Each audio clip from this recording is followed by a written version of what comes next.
Greetings and salutations. Welcome in RetroTid, and thank you for the subscription. Very muchly appreciated, as always. How are you doing this evening? I am Karen Rossmore, and I will be continuing my playthrough of Pillars of Eternity. Session 20. It's one of them where it's like, I know that recently I've not been managing to stream every session. It's usually the Tuesdays or the Thursdays that falls by the wayside. So at one time this would have been sort of like 10 weeks of sessions. But I feel that it's closer to like 13 weeks of sessions. Which basically means I've been doing this for 3 months now, roughly, if it is 13. Because there's been, you know, the Thursdays I've just started joining my Counter UK over on his channel every other Thursday as we play through MechWarrior 5 Mercenaries. And also there's just been some weeks where it's I'm too burnt out and tired for this, so I'm just going to call it off for the evening. But it doesn't feel like that I started this sort of like 3 months ago. Struggling to remember when I did, how. I don't know, it's one of them where it's like, it does feel like it's been quite a while since I did it, but it doesn't, you know, at the same token, calling it 3 months seems like, no, it can't have been 3 months already, really? But no, it would have been about that. Currently doing the DLC, The White March Part 1. I don't know when it goes into Part 2. I don't know whether there's a clear line that says this is Part 1 and this is Part 2, but certainly going to be pressing on with that. It seems to be about the right level range for who I am. All good here, 20 already. Woo! And some kind of Pikachu.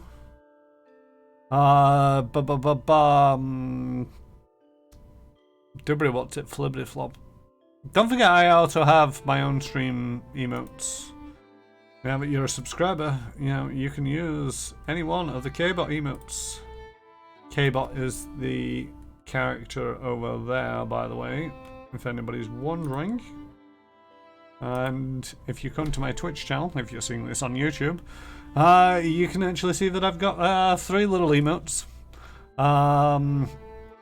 For my subscribers, I think 2 of them are followers and 1 of them is subscriber. It's one of them odd things where it's like just talking with other people who stream, and we're all comparatively round about the same level, round about the same number of viewers and subscribers and the like. I don't know. I've not looked purely at the metrics, but I feel like that we're all roughly equivalent, and this is the only one you have. So can you see the other 2 at all?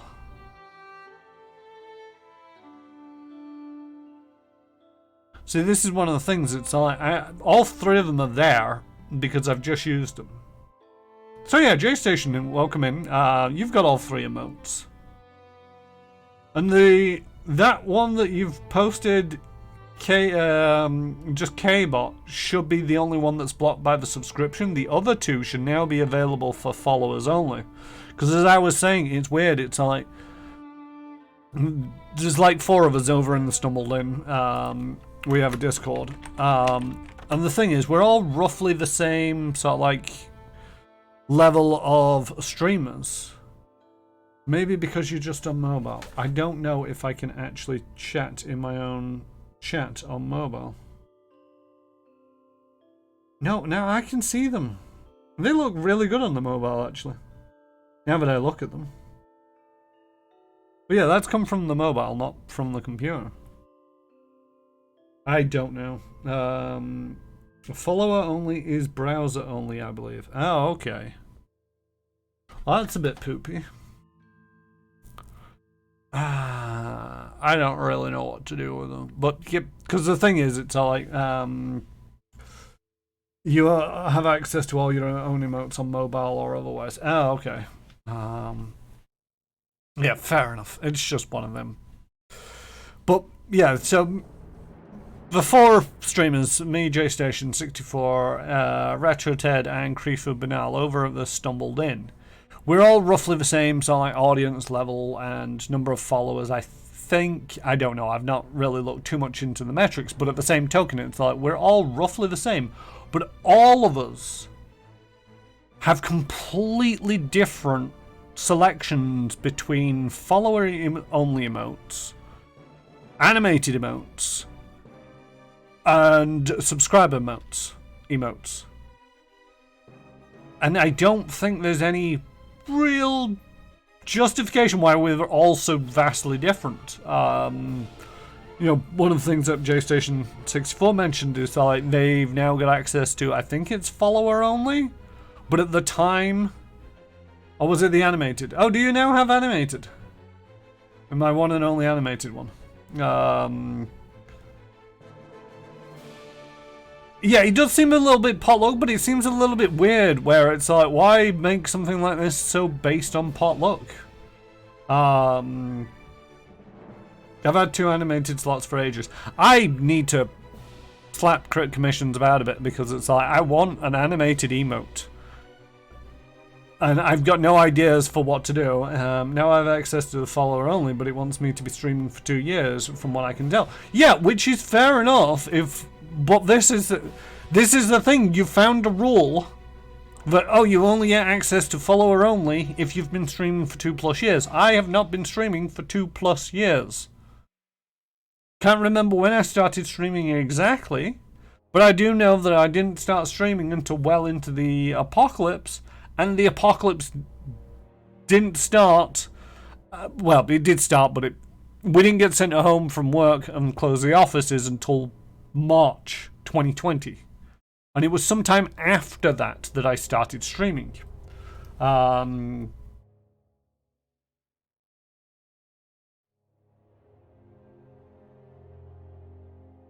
we determine we've all got different? Yeah, we've all got different selections and different sort of like options for what emotes that we can have. Yet there doesn't seem to be any rhyme or reason. And, you know, it's like, oh, follower only, but it wants to be streaming for 2 years. But wait, I've not been streaming for 2 years, but I've got follower only emotes. So how does that work? Nothing seems to make sense with these sort of emotes and who gets what. And, you know, to a certain degree, I'm a little bit annoyed that it's sort of like... it doesn't work on the mobile. See, picking emotes isn't stressful. You take some money, you throw it at Crit Commissions, who does all of the artwork on my stream, the K-bots, the emotes, the rest of it, and you say go nuts and come up with something for me, and they'll come up with whatever you want, roughly. I got 5 follower emotes once I unlock instant upload. 6 tier 1, 2 tier 1 animated, and 1 tier 1 and 1 tier 2. What happens if you didn't have money? Hey Hex Grid Heroes. What happens if you don't have the money? Then, you know, you wait until you make some money on Twitch, and then you throw the money at Crit Commissions. See? There we go. You need to make money in order to be able to spend money. I know that's not how the usual saying goes, but that's what I'm going to go with for the moment. I can't remember what I've got. I'm just going to look it up. Twitch.tv. Don't go to anybody's channel. Please don't make any noise. Create a dashboard. Thank you very much. It's trying to tell me that I'm live, and it's like, yeah, I know I'm fucking live. Oh, and it's having an absolute moment at the moment. Hopefully that's not coming out of my frame rate. I don't... Viewer rewards, emotes. So yeah, I've got 5 follower emotes, 5 standard emotes, 1 animated emote, 1 tier 2 and 1 tier 3.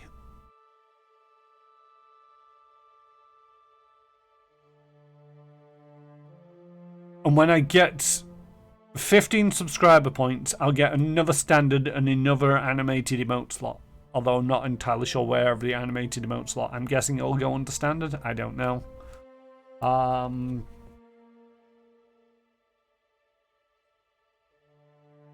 Sell a retro game and retro money.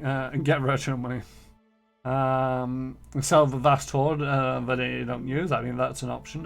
Frame rate had a bit of a moment, but it seems fine. Yeah, that's where I'm at. So yeah, this is the thing. It's like you've got a tier 1 more than me. You've got 2 tier animated. So you've got the subscriber emotes up to the next level that's given you a few more options.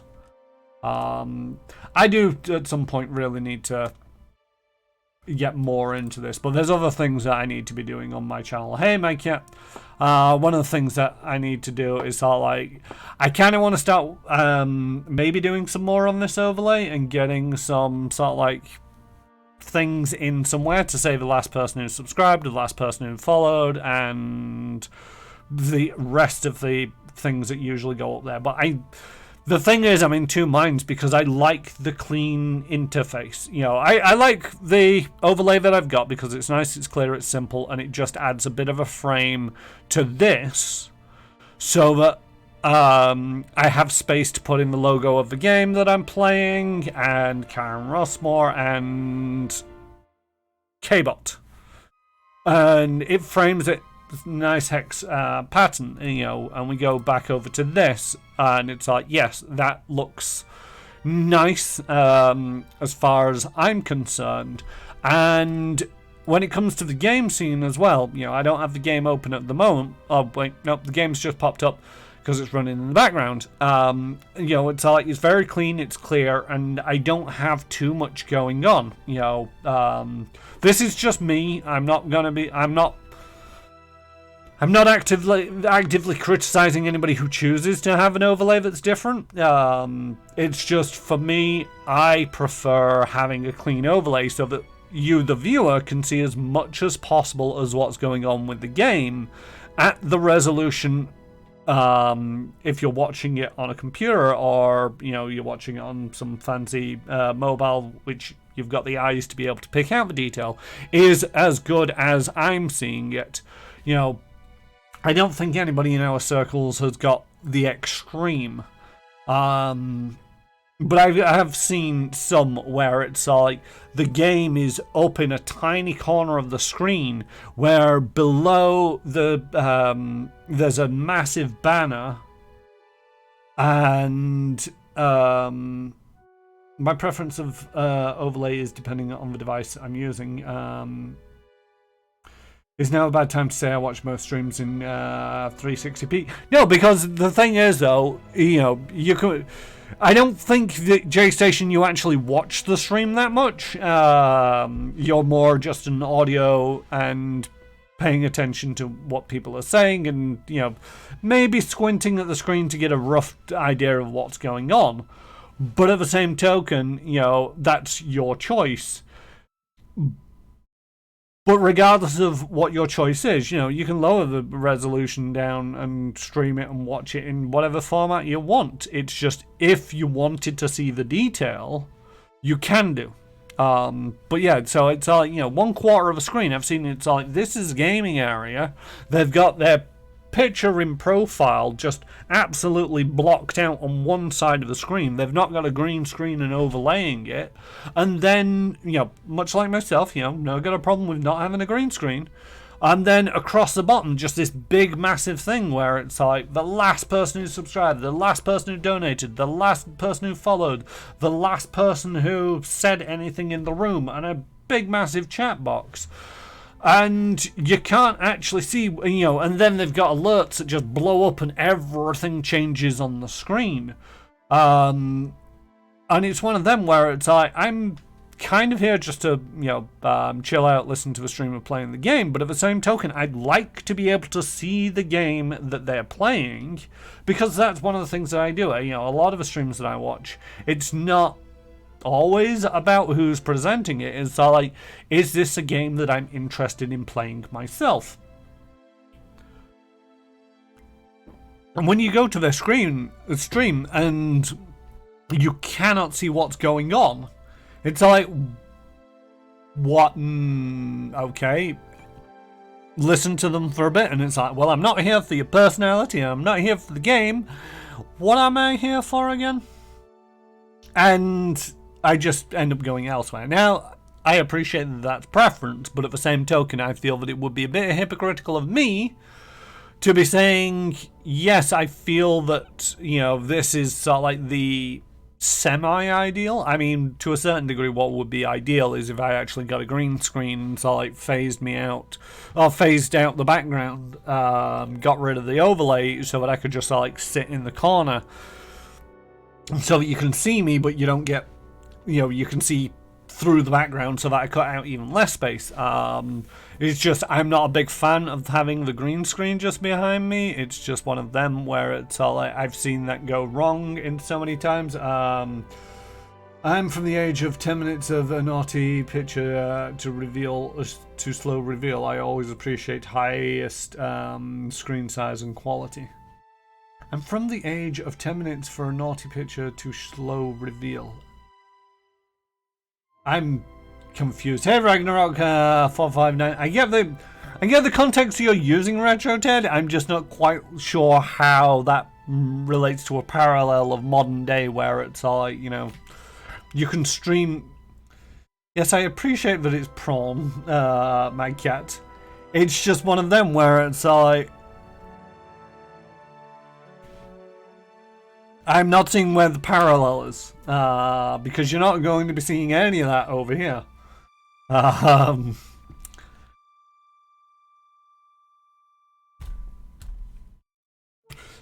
Good job this channel's rated mature, isn't it? Rightio, so I can close up that. That's enough talking about that nonsense. Wait, we're not unsubscribed. I mean, no, you'd have to go find my OnlyFans if you wanted any of that kind of behavior, because over there they support it. Over here I'd get banned for it and nobody gets any subs in. I mean, I don't think there's any boobies, but I don't think you were expecting boobies when I'm the streamer and this is the game.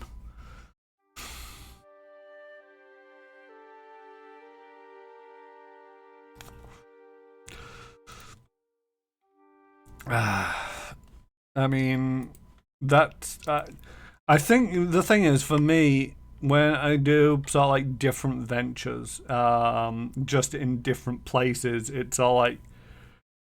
I actually go by completely different aliases so that hopefully worlds don't collide too much. So no, it wouldn't be under King Chiron. Although now to a certain degree it's like, do I now want to go on to OnlyFans and get King Chiron just to make sure that some other schmuck out there doesn't? Because it would not...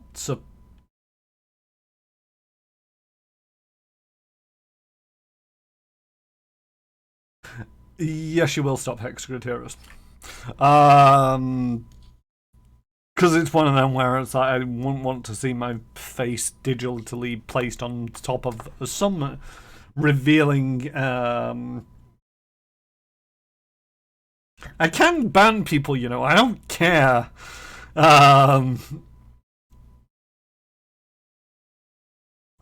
For your subscriptions that much, I appreciate them. And it'd be very quiet in here if I had to ban you all. But I will do it if necessary. Dubry, what's it? Flibberty flop. You've broken my brain. Congratulations. It's been a long freaking day. Just wanted to come here and play some Pillars of Eternity, and now you're all talking about my OnlyFans.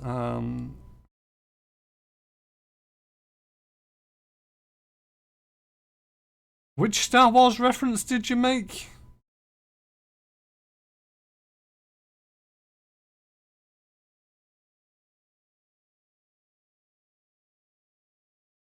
I laugh so much my in-ear headphone pause the stream. Yeah, the thing is, I don't remember. You're going to have to remind me of it because I might have recognized it and just chose to ignore it and move on. One of the problems, J-Station, is it's such a constant barrage from you at times that I can't spend 5 minutes acknowledging every single one of them, because then I would be doing nothing more than just acknowledging your references. That's on you. Can't be held responsible for that one. Anyway, right, okay, I'm over in the game now. I'm actually viewing the game. You should be able to hear the game. Let me know if the audio's okay. I'm gonna have to keep looking down here for the chat rather than over there. Down here. Right, I think we just about finished. 200 melee weapons do the most hit, per hit damage and can be vulnerable for punching through high damage resistances. Pungulus? J-Station's puns are pungulus. I don't yet. I make a reference regard to whether anyone gets them. It was so delightful to see them recognized.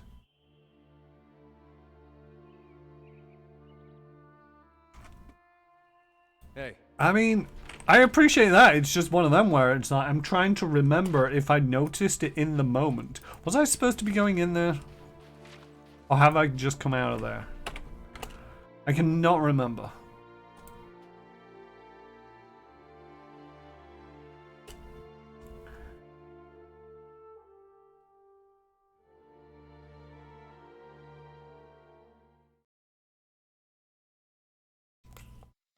I don't think I've been in here.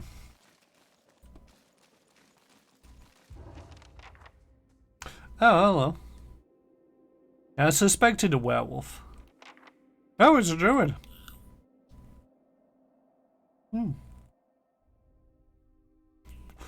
Standing amongst the wolves inhabiting this cave, inhabiting the cave, this creature turns to you as you venture forward. Scores of wounds and scars riddle its hide, and one dull eye stares out blindly from its skull. It growls a threat as you approach, one echoed by its fellows. You know this half-wolf is a shape-shifted form of a druid, though you see no gleam of kith intelligence within its gaze. At the creature's feet lie two villagers, one heavily wounded. The other holds an arm across his stomach, and he looks up to you with pleading in his eyes. Help! Please help us! As the beast turns its head back towards the hunter, you sense a strange aura emanating from it. It's as if its hide were holding in a tempest of soul essence, fierce and all-consuming as flame.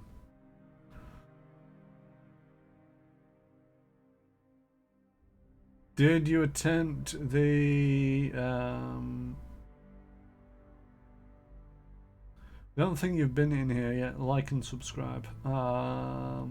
See, I like that joke. Did you attempt the dungeon under the keep? I've not attempted the dungeon under the keep yet. Retro Ted.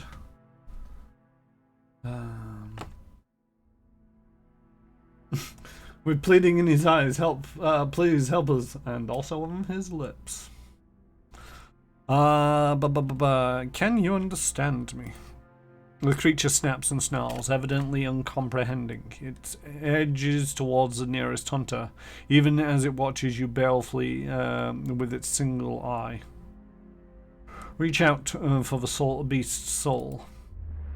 It takes a little effort before the beast's soul threatens to overwhelm you with its intensity. Wrath and hunger buffet you from all sides until you reach through the storm to find a small...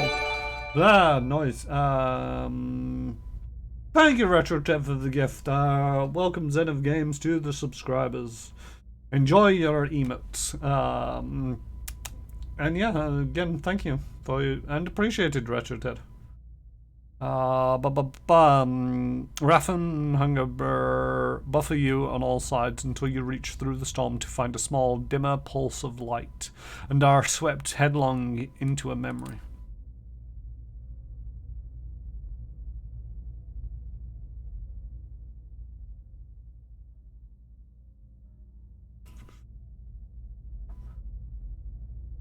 Sorry for the chat derail. Can't remember you derailing it. Help me, Obi-Wan Kenobi. You're our only hope.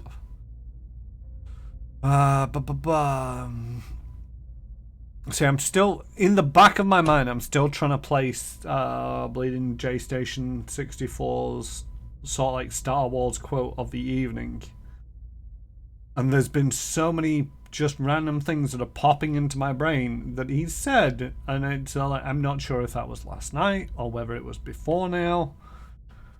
I'm probably gonna have to go back and watch the bleeding VOD if he doesn't tell me soon. I won't do that on stream, don't worry. The chill bites into your cheeks and your lungs burn a little from the run. You look down at the wooden carving in your hand and run your thumb along the edge of the caved bear's spine. Carved bear's spine. The totem had already brought you luck. You found 2 rabbits in as many snares, and that's rare enough a feat these days. You're certain now that this was a gift from Galloway, that you were meant to find on that lonely shrine and take it. Soldier. Your father's voice snaps you out of your reflections. You rush forward to rejoin him beside the campfire. He brandishes the hair. You brandish the hairs and catch a glimpse of a rare smile under his greying beard. But the smile disappears almost immediately, as a shadow falls on over you both. You feel the rush of wind a moment before the log comes crashing down, and roll out of the way just in time. You hear your father cry out in pain somewhere nearby. Both the hairs and the totem slip from your grasp. You can feel power surging within you. Your heart thunders in your chest, but instinct pulls your senses into order, and you feel a familiar stretch of limbs and a sudden dizzying shift in height. But something is wrong. Your senses are fading rather than growing stronger. There is a howling in your head like the screaming chorus, and everything in you shrieks for you to bite, to tear, to eat.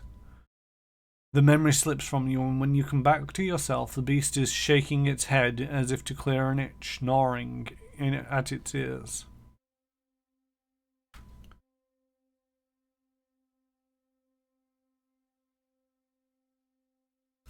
I say so many things. I missed a reference last night too. So it's one of them where it's like I might have noted it. It's just one of them where it's like noted Star Wars reference, typical from J Station, moving right along.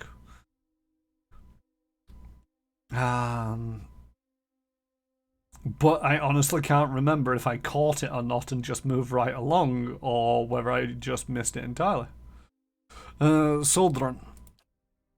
The creature snaps and snarls, evidently uncomprehending. It edges towards the nearest hunter, even as it watches you balefully with a single eye.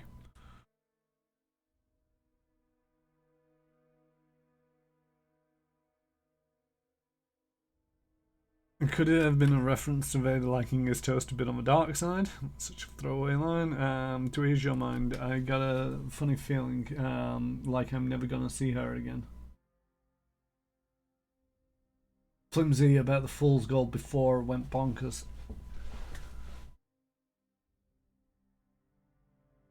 I noted it, I clocked it as weird that you were saying that, but I didn't recall it being a Star Wars reference. So leaving the Millennium Falcon behind, they go to Endor. Han says to Leia that I have a funny feeling that I'm not going to see her again. Yeah, now that you mentioned it's a reference to Star Wars, I do feel that I remember the scene. But it's one of them where it's like I didn't make the connection at the time.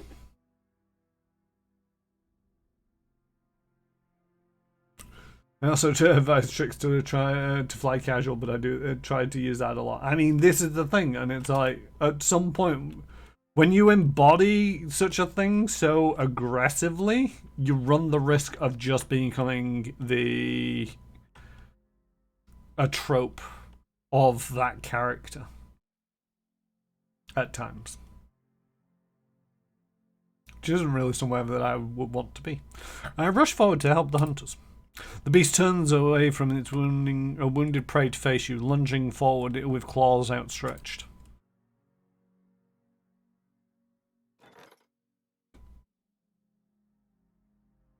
It's now a really good time to be bringing this one up.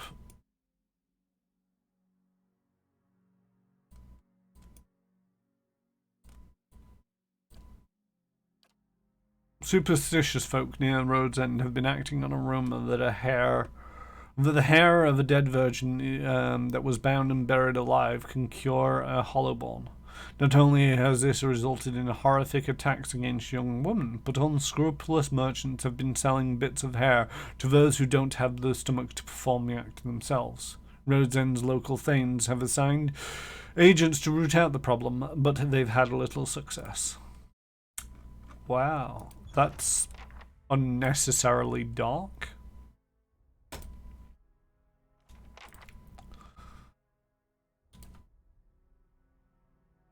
How may I help?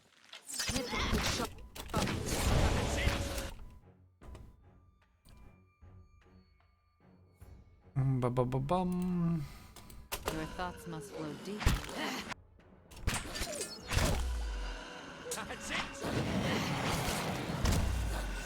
Hey.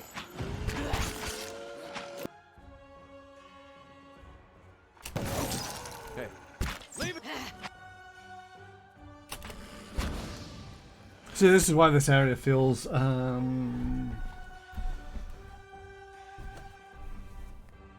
many hours have you got in this game, if I may ask? You may ask. I'm not sure if I can find out easily enough. The easiest way to say is how, like, this is a 20th stream and the 3-hour stream, so it's 60 hours. But I also do a lot of talking where I don't play the game, and why All right, have then. we not dropped out of combat? Leave it to me. There we go. Now we should drop out of combat. So yeah, save the game.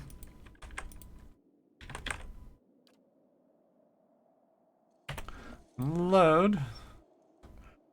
Richard Ted, for the sake of the question, 50 hours, 18 minutes, and 27 seconds.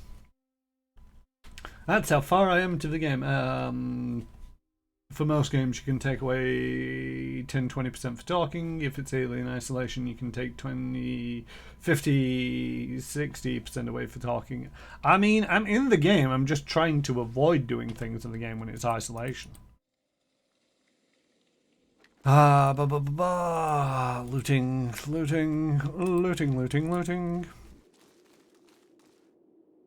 Why is that Winter Wolf not attacked? Bless you, stranger. We'll make our way back to the village. I thought we were done for.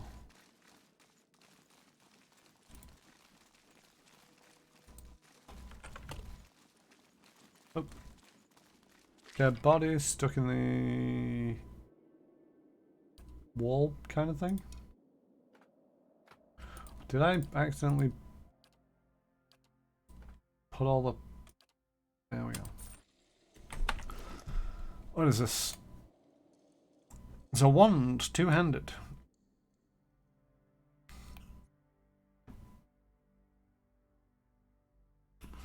So yeah, 50... Oh, playing for 50 hours, been streaming for 60 hours, roughly speaking.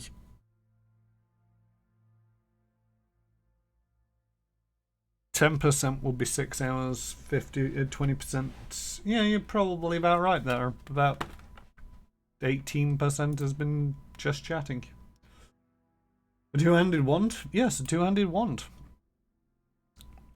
Kuruk was an Ardrian noble in Riyadh Saras, who owned 600 acres of Volos fields. He considered himself a pious man, and his neighbourhood and tenant farmers knew him for his fervent devotion to Boudica. He laboured alongside his tenants and kept meticulous records of production and sales. Yet he was also known for his pitiless temper and his ruthlessness with shriekers.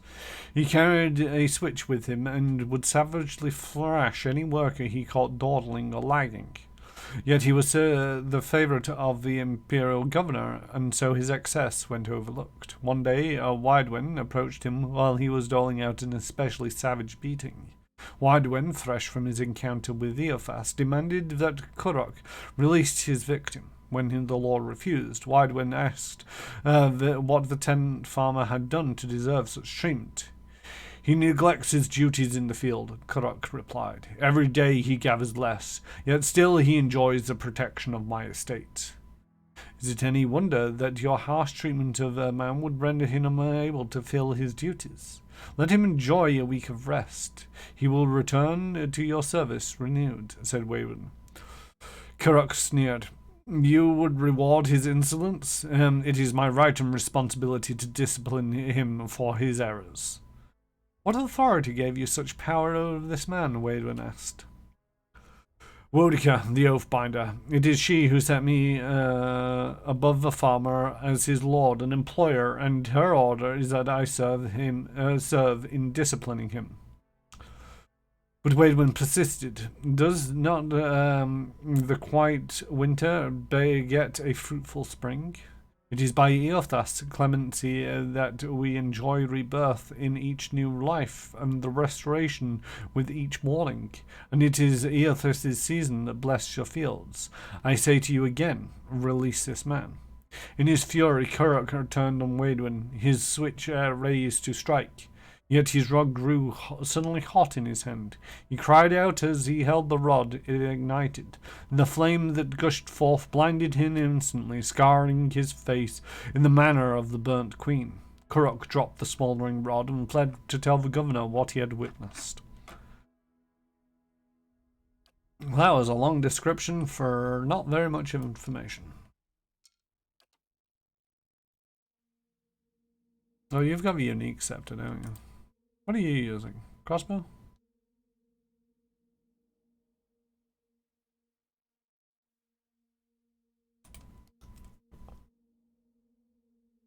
It's not all that great. Unless it's shaped like a dowsing rod or Ragnarok. Surely it's a two-handed wander's staff. Or the size of your hands. I mean...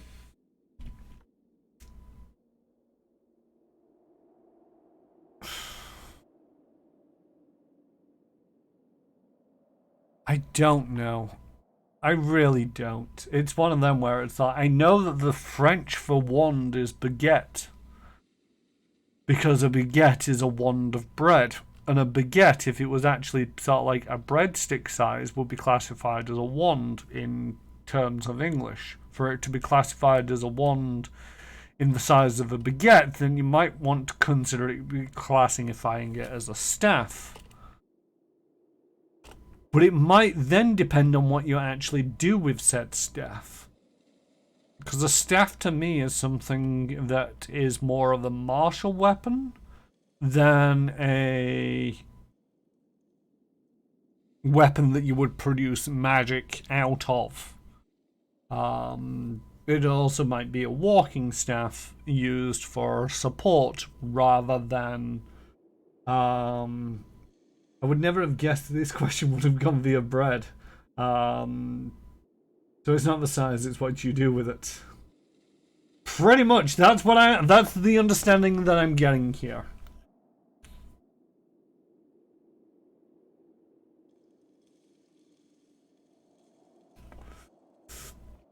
You know, funny, it's not the first time I've heard that retro Ted. I mean... Can't think of any guy who's not heard of that. Major insurance person. Everybody else buried around here? Still curious about this wolf. I think it was supposed to attack us with the rest of them, but it didn't. Right, what am I supposed to do with that?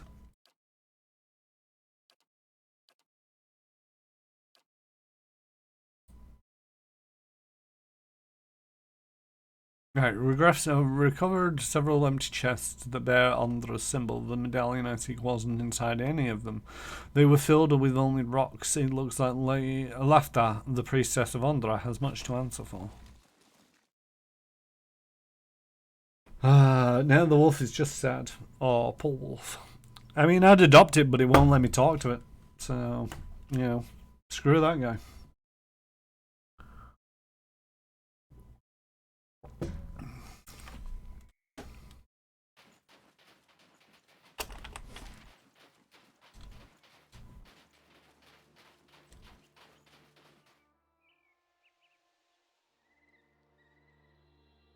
It's only there that I've not been, and I'm avoiding that area because twice I went there and died.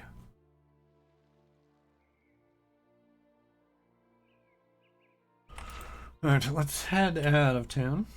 Or out of this area. You're not looking good.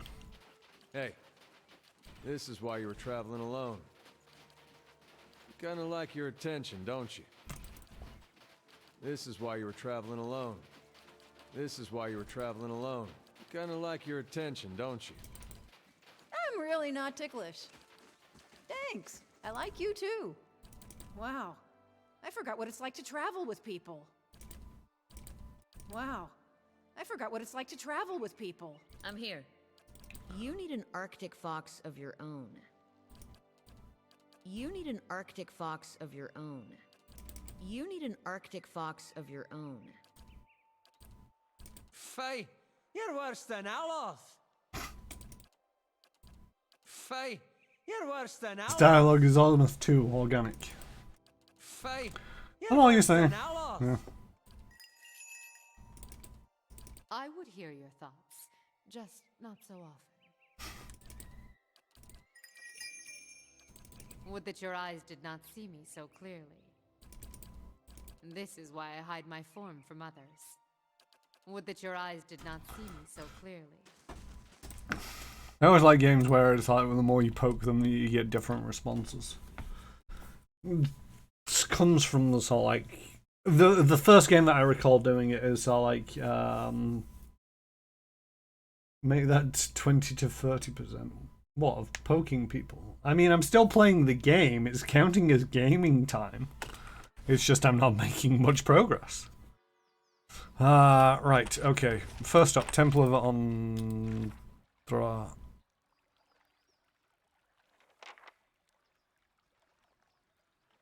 What? I arrived back in town and it's like, I picked up a piece of a helm and relived part of a child of someone named Godra. For some reason, his soul is unable to return to the wheel to be reborn, and he thinks he's recovered the rest of his helm and remember the rest of his tale, he'll be released from existence. One of the other parts of Gondra's helm is somewhere in Stalwart Village. Okay.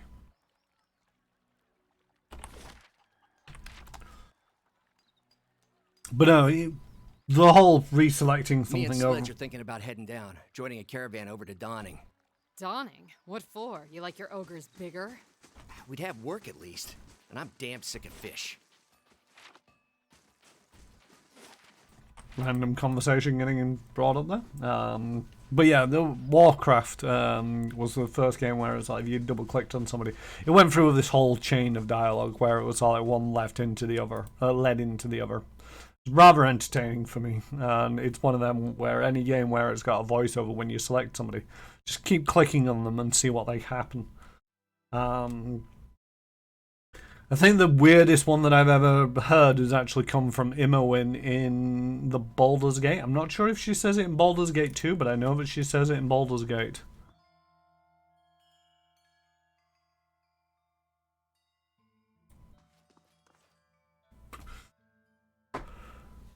You return. How may the goddess help you? I found your chests. They were filled only with rocks. I see. No use in keeping this charade any longer, is there? A group springs into action, and the sound of unsheathing blades fills the room. But we shouldn't act so harshly. She holds up the hand. The thieves keep their weapons pointed at you. We've been pretending, yes, but is it so different from what Ondra's priests do? Villagers and travellers give us things they want to forget. We make them disappear. Isn't that the same thing? We aren't murderers, and we prefer to be as far away from this cursed place as we can, laughed their gestures at her accomplices. Why make a bloody mess out of this? I'm willing to help you look the other way. She fixes her eye on you.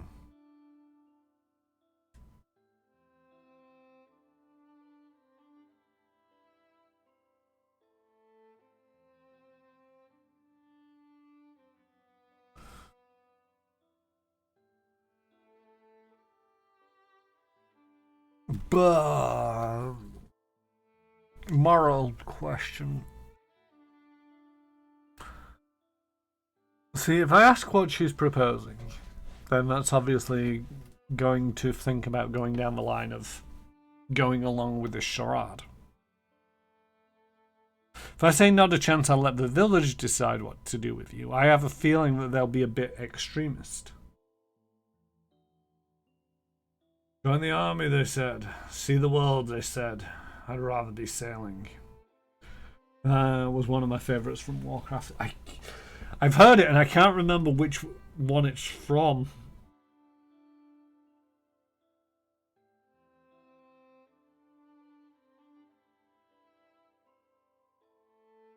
I just remember they all had something to say in that, and it was childish humour to a certain degree to just keep poking on things until they said weird things. I think it was 2.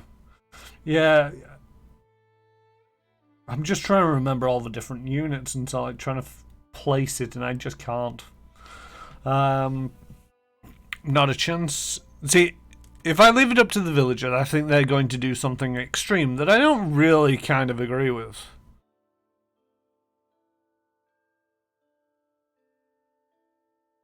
But I don't want them to get away with this either. Fried up. Fried up or fired up? Fired. Because the I is before the R. I can read. Fired up Divine Divinity last night and was surprised it was mostly voice acted. Is that Divine Divinity the original game, or are you talking about Divinity Original Sin? I mean, you could have been Divine Divinity.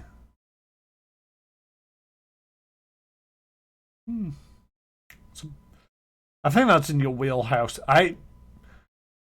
Not entirely sure whether to recommend that one for streaming or no, Retro Ted. It's a long ass game. The original, but it is in the series. Oh yeah, I'm aware of Divine Divinity. It's Divine Divinity, Beyond Divinity, Divine Divinity 2. Then there was Dragon Commander. I think there was one other, Divine Divinity 3, then Divine Divinity Dragon Commander, then it started going into the Original Sin, which is Divinity Original Sin and Divinity Original Sin 2. I think that's all of them off the top of my head. There's only Divinity 3 and Dragon Commander that I've not played. But it's one of them games where it takes forever, and there's a lot to be doing, so I've never actually completed any of them.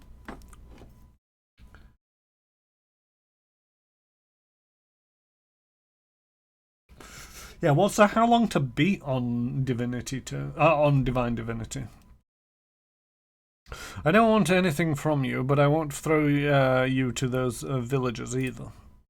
She stiffens her back, a benevolent spirit.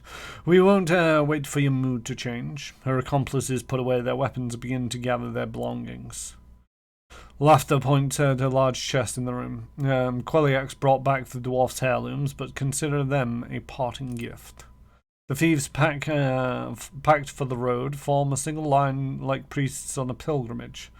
Laughter cracks the door open and peeks outside. She signals the thieves to start their escape and gives you one last glance. This time, we move on. The door closes behind her.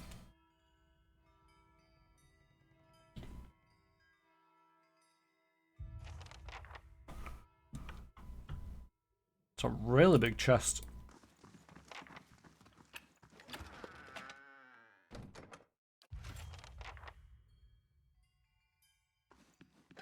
Robbing the place because there's no one here to tell me not to.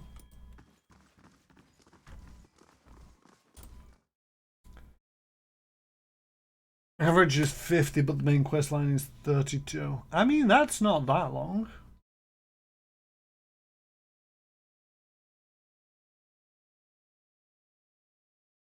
You put in Baldur's Gate or Baldur's Gate 2, I think you'll find comparable times.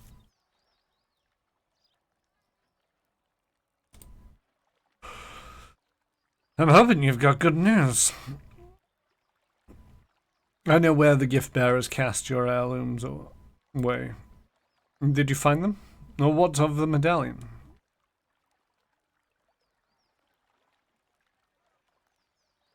I have your medallion. Let's see it. The dwarf draws a smile under his bristled beard. Here it is. Ochran takes the medallion gingerly in his palms, taking care not to smudge it with his dirty fingertips. Yes, it's her medallion. He smiles and manages to pull his attention back to you. You've done a good here today, I swear. If I had the kingdom's treasure to give you in return.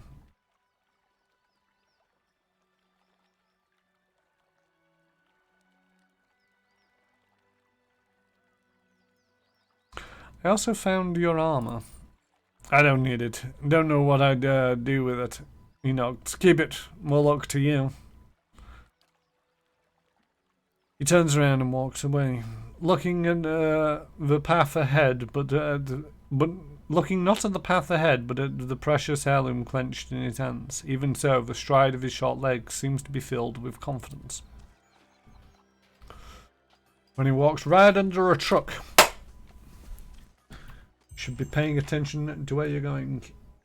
Yeah, so 45 to an 85 hours respectively for Baldur's Gate. So Divine Divinity is like comparable to Baldur's Gate, but it's shorter than the Baldur's Gate 2, so I honestly figured it'd be longer.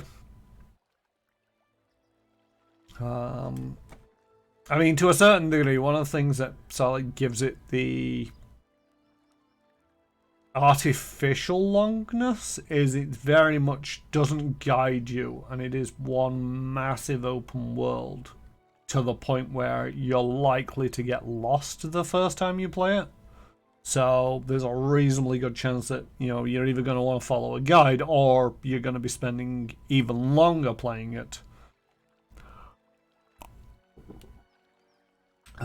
My main I'd say problem with it, it's all because it's a solo, you know, it's not part of a group or anything like that. It's like there's always something that you feel that it's like, oh, if I was just playing then I'd be able to use, I want to now play and I'd end up restarting the game to get to that point, and then just so that I could use this particular item. Yes, it had a classless system. You know, you got a few choices to begin with, but the average for this is 68. The average for Pillars of Eternity, with the expansions being 8 hours each.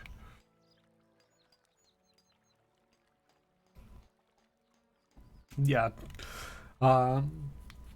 it's one of them things where it's like I look at it as a rough guide. It's like, the thing is, if you look at Pathfinder Kingmaker, the number of hours streamed for Pathfinder Kingmaker was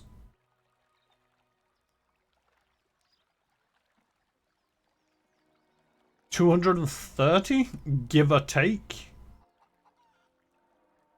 Now, if you look at the time that it takes to play Pathfinder Kingmaker, gives you a rough idea of how long I spend just faffing around, talking, and not actually continuing on the plot. Oh, it's working! Yes! I can't believe it! It's really... Oh. Who are you, and Why are you so cheerful? The dwarven woman looks at you with a disappointed expression on her face. In her hands is a large rectangular box covered in strange dials and symbols.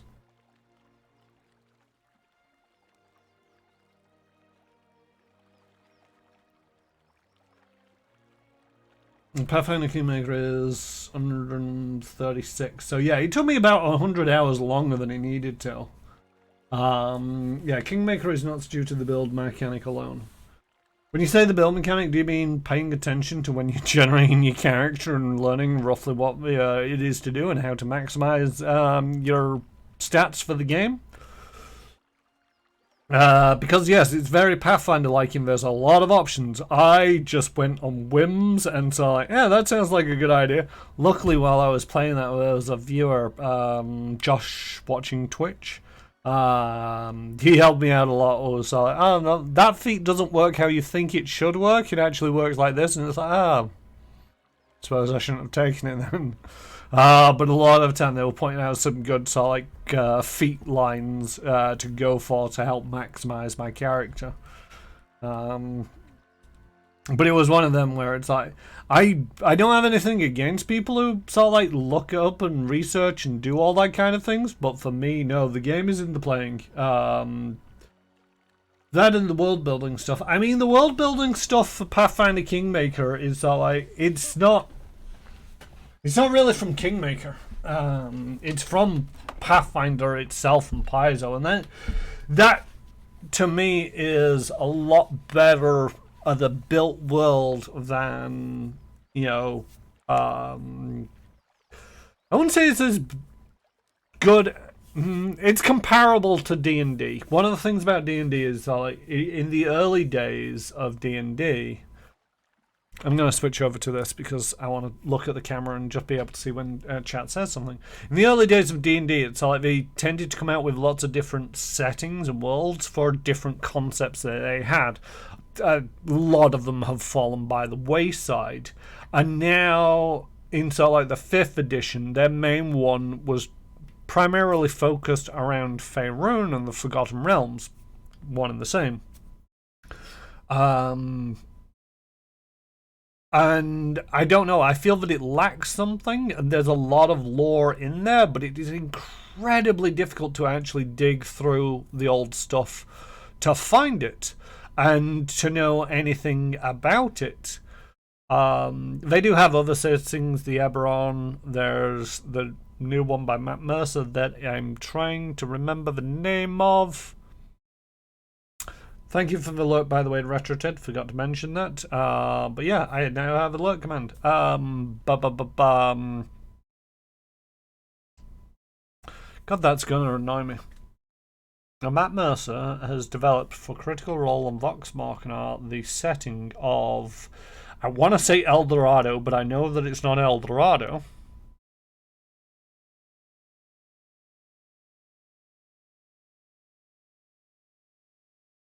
But anyway, I digress. It'll probably come to me eventually. But one of the things is, because they were so like, oh, you know, this doesn't quite fit this setting, we'll just invent an entirely new setting and take it down its own little weird angle. You know, so you've got the Plains of Dread, you've got Greyhawk and the Forgotten Realms and Eberron and Planescape, and there's one other one that I'm trying to think of, Spelljammer, that were all sort of like microcosms, which kind of worked because it's like there wasn't as much lore to get for the whole thing, and it left it very much freehand for everybody else to go with. Whereas with Paizo, what they've done is they've come up with Galarian, and that is their only setting for the entire Pathfinder franchise. You're more than welcome to take the rules and apply them to whatever setting you want, be it homebrew or you know, you could take it and apply it to a setting in from the D&D circles, you know, Eberron or the like. Not a problem. Oh, the logistical building to actually make the progress. The lore is deep, but it can be very fragmented. It's not as bad as trying to get into Iron Kingdoms. The logistical building, I didn't like the building, the logistical aspect of that. You know, the kingdom management was. So, like, it felt like it was bolted onto the side. It made sense in terms of the adventure path, but because the adventure path was written in a way that it was supposed to be manageable by a GM at a table and amongst the players, it was a very simplified system. Because it's a computer game and they could have the computer take care of a lot of the numbers, they figured, shoot, we'll expand it a little bit and have it do more. The only thing is, because it was then doing more, you had to start paying attention to it in more ways than just this passing interest in a couple of dice rolls. That I wasn't. There didn't seem to be any reason to buy into it, other than if you didn't buy into it, you had a game over. And that was one of the things where it's like I've known people who, you know, when I was playing the game, it was like talking in a couple of communities, and it's like there are people who venomously hate Pathfinder Kingmaker because they gotten to a certain point in the game, and it's like it arbitrarily decided that your kingdom has now collapsed and it is game over. And because there's so little investment there by the player, it's like you don't realize that this is going on until it's too late, which can be hours into gameplay. If you want to go back and correct it, then you've got to not just go back, you know, a couple of saves from like 6 hours ago. You've got to go all the way back to potentially when you first got the kingdom and then ignored it for 20 or so hours. I mean, luckily, I was kind of interested in it. I wanted to see what they were doing with it, and it's like some of it made sense, and I invested some degree into it. But the more I was investing in it, the less that I was feeling that I was getting out of it. I didn't really enjoy that aspect. And then, you know, again, Josh watching Twitch was helping me out a little bit, and it's like, oh, you need to be paying attention to this. And if you don't pay enough attention to this, you will just lose the game. Straight up game over, and there's nothing you can do apart from go back and try again. And you need to be doing this to get this up, and that allows you to complete these, that allow you to, you know, you've got opportunities and problems. Nowhere in the game that I saw, without going into the manuals and reading deep into them, did it say that there was a difference between opportunities and problems? Problems, if you ignore, bad things happen. Opportunities, if you ignore, you miss out on something positive that could have happened. And that one little thing was like, everybody's busy, there's a lot of things going on, I don't know who to assign what, but these are all going to expire, and it's like, oh, you only need to do that one, it's a problem, and if you don't, it's bad. The other two are just opportunities that you can ignore. Really? Didn't know that. And just, it just seemed to be bolted onto the side and didn't offer me enough to be invested in it. You know, there's potential scope. You know, I don't mind civilization builders and city builders and the like. You know, I can have fun trying to figure out how to balance up a town, city, whatever, so that it's self-sustaining. You know, I've played those kind of games, but it wasn't developed enough for that to be an interesting minigame. It was developed up enough so that it worked with the game alongside of it, but more built up than I felt that it needed to be. If I was to go back, and I'm not likely to play Pathfinder Kingmaker, I am very much likely to go down the route of going into the options and saying, handle the kingdom management on your own. I don't want anything to do with it, and you don't have to play with it on. I played with it on because it was like, I might enjoy this, and I want to see what this is about. And I didn't turn it off when it started getting difficult, because it's like, I've started, so I'll finish. But at the same token, I highly recommend, if unless you really want to get invested in that and trying to figure out how to make the most of a lot of these situations, just don't bother. Just leave it and allow the game to take care of itself.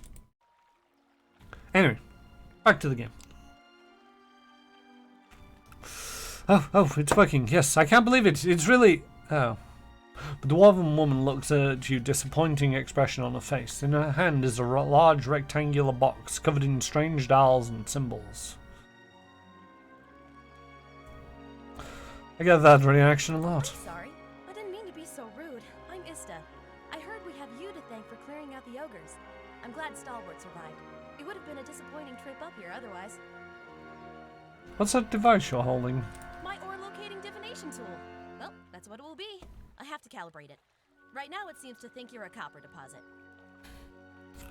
My Animancer contacts did suggest that a particular strong soul essence might interfere. I'm more interested in minerals in any case. Maybe I do have a strong soul. I suppose that's possible. It's not exactly what I'm looking for, unfortunately. What are you looking for? I'm trying to recreate the instruments that first led the Pargrin dwarves to this mountain. This is my latest prototype. She holds up the metallic box. Centuries ago, dwarves carrying tools just like this one followed their readings to what is now the battery. If I can recreate their work, then I may be able to find ore deposits elsewhere. Thanks, it was what put me off my playthrough. The kingdom stuff?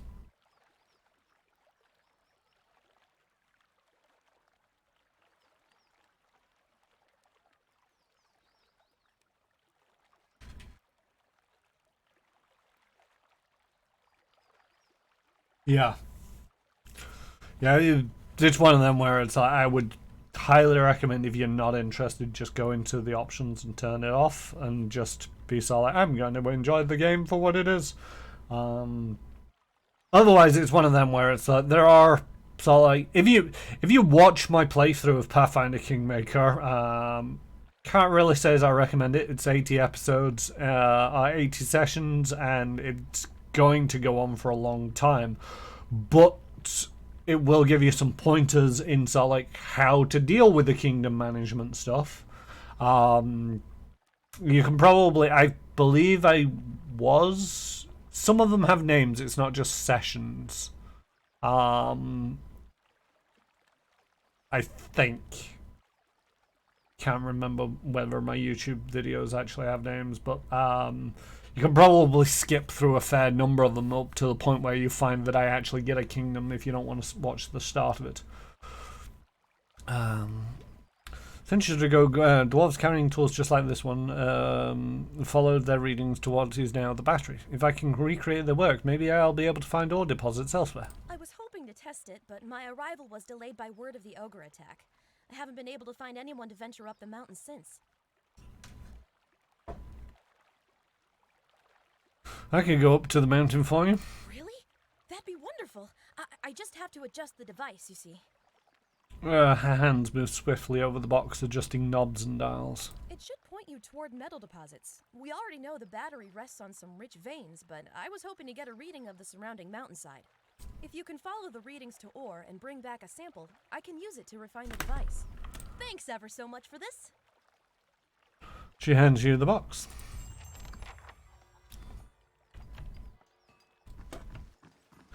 Not what I was expecting. I was hoping to get a little bit more information out of it.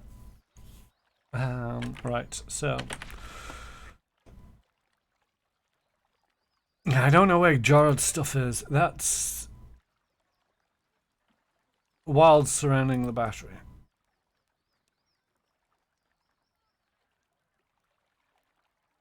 That's over in Long Watch Falls, east of Stalwart.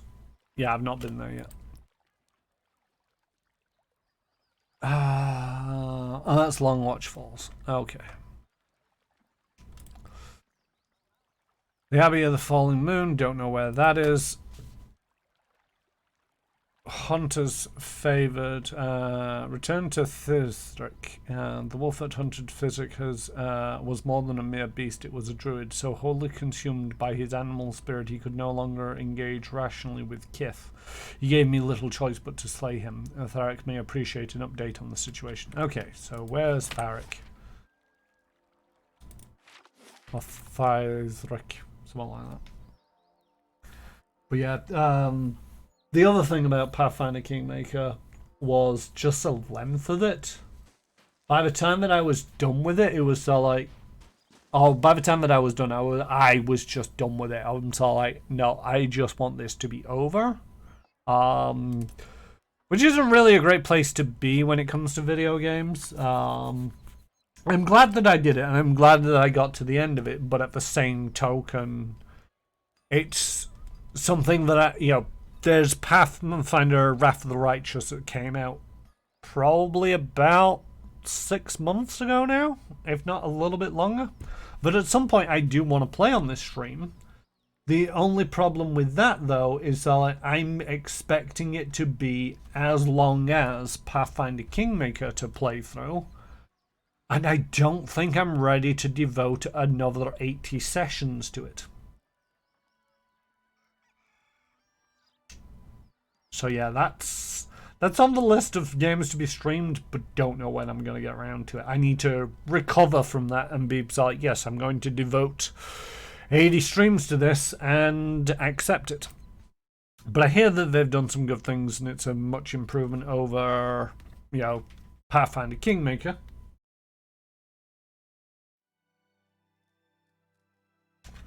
I just don't know too much about it because I try to avoid spoilers for games that I may be playing. Watch yourself on the mountain. In these lean times, everything looks like prey to something. I found this wolf of yours. I see. Is it done? Is he dead? Physic's shoulders stiffen. He then sags as if suddenly weary.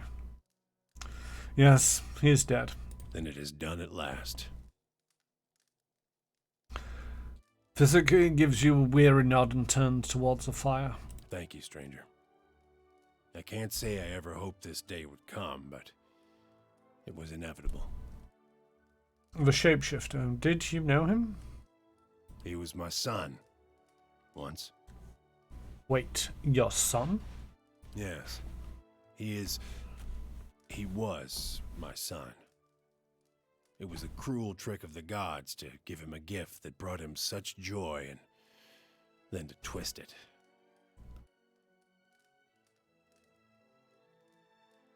He was killing villagers. There wasn't any other way. Difficult as it must have been, you did what you had to. The people of Stalwart are that much safer for it. You've brought me what peace the gods will allow me. This served me well in my younger days, and I hope that it will do the same for you.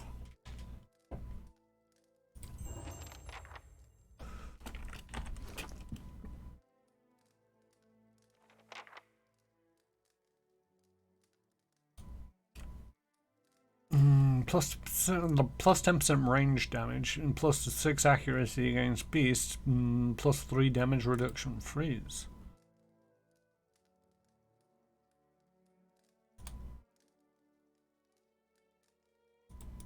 I mean, what am I currently wearing? Area effect chanter. I don't feel that I'm using more summons than anything else. I do like everything else that it's giving me.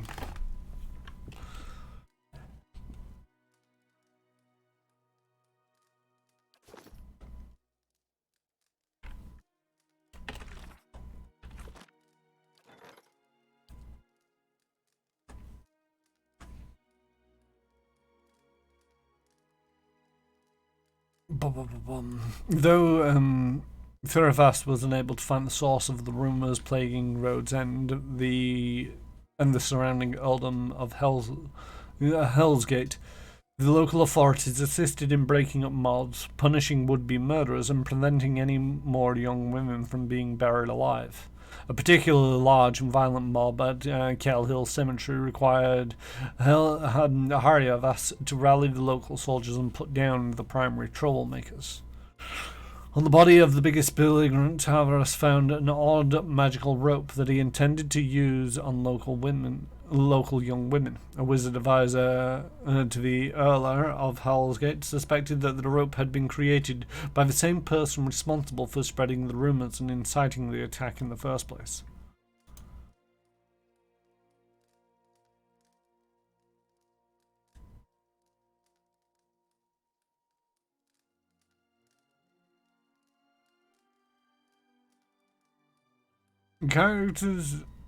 Stuck characters are rooted, able to act but unable to leave their current location. Dexterity is reduced by 2, accuracy is reduced by 5, and from all sources, reflex and deflection are reduced by 20. So that's the effects of binding. Effects: characters hitting self. Stuck for 3 seconds. This cruel instrument was created by a resident of the Hellsgate who was pursuing a rumour that promised a cure for the Hollowball crisis. He intended to use a rope to bind a virgin girl and bury her alive, later pulling the corpse from the ground to harvest some of her hair for the cure. Despite its nefarious purpose, the binding rope still possesses useful powers. I mean, I can't see how the binding is useful to me. Or anybody.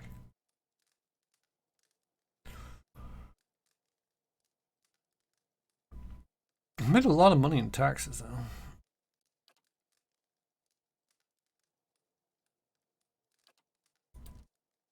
Suppose I should really go and sort that out at some point.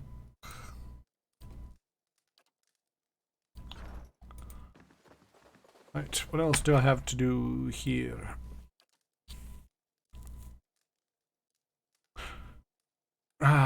Hethric, the innkeeper at Greaseress, thinks there's something suspicious about one of his guests. According to him, the Orlan staying in his rooms has been behaving strangely, and Hethric would like someone to get to the bottom of things. The slave hunter is dead.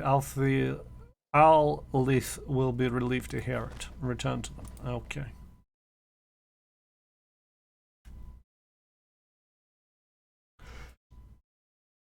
The thing is, it's not on a hit that they will be stuck. I don't know. It's one of them where it's like I can't make. Oh, I can't. Can I? And campfire feasts. Like Can I the bring good up old the days on report Bailey again? Front. You got any memories like that, Adair? Characters hitting self.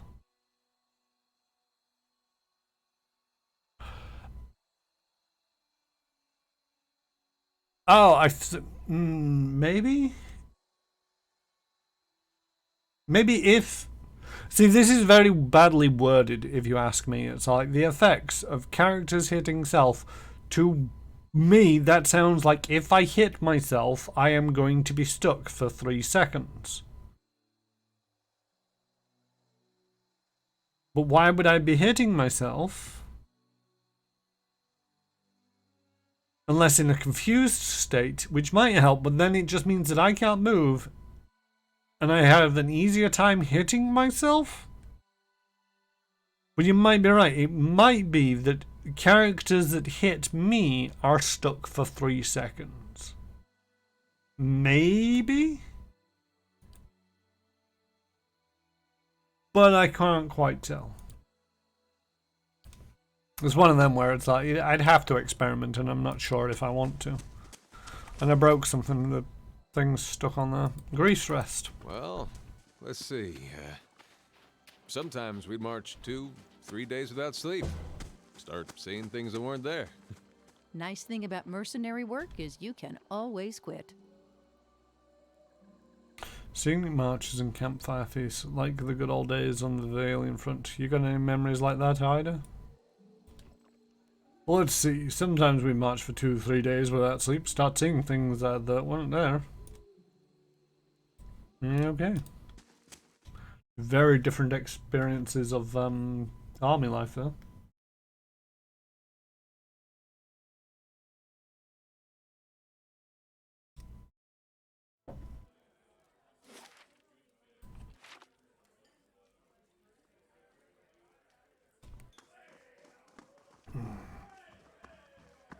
Apparently this guy killed the kid of somebody. So it might not be a good guy. Any progress with Devala? She said you agreed to your indenture and that you killed a boy in your escape. And I thought you were going to get rid of Devala, not sell me out to her.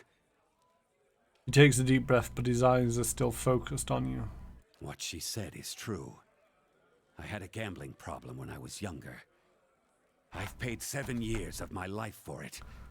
I won't pay any more. As for the boy, I didn't want to hurt him, but he saw me as I was sneaking out of the stockade. I wish it had gone differently, but I'd do it again. Anything to keep from getting sent back to that place. I've killed her. I've already killed her. Oh, thank the gods. Every last one of them. I never thought I'd see this day. And thank you most of all. Here, take this. And tell Hafric that he can keep the rest of the week's fee. I'm off.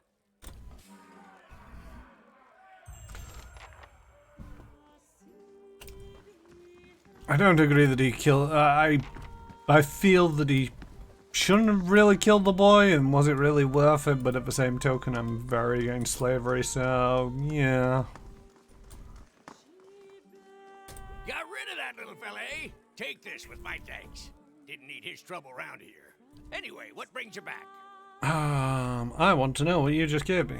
Maybe. You're not gonna tell me, are you? Nope, okay. I would like a room. Top quality bear pelts on every bed. You won't be disappointed. Let's go with the white whale. Or the golden whale, or whatever that was. I can read, I just didn't read it.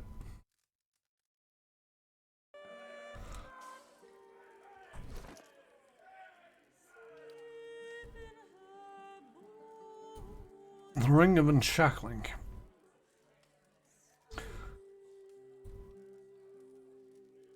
Friendly AoE, hostile effects suspended over 5 seconds. I mean, that might be useful. Maybe.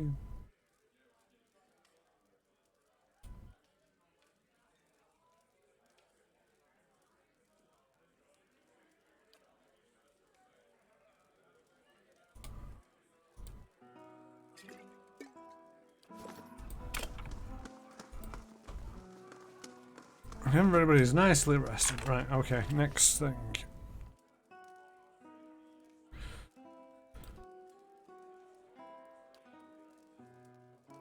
Let's...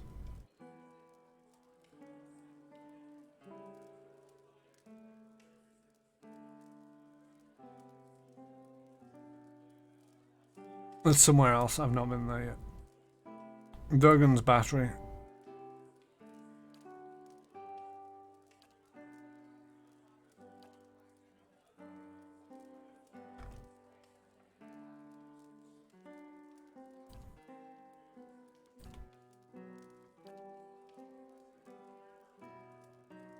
Nope.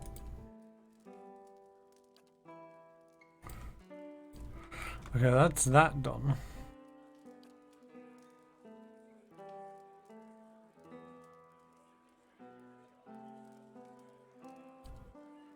Okay, I think I'm now on to going to Longfall Lakes? Long Lakes Fall. Long something or other. Fall. Something, something, something, I can't remember. Eat him up. Leave the pig alone. Long Watch Falls.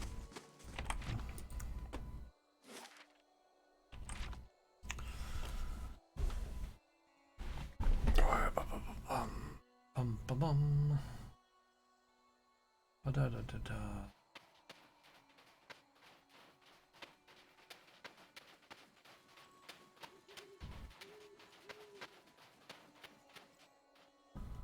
And away we go!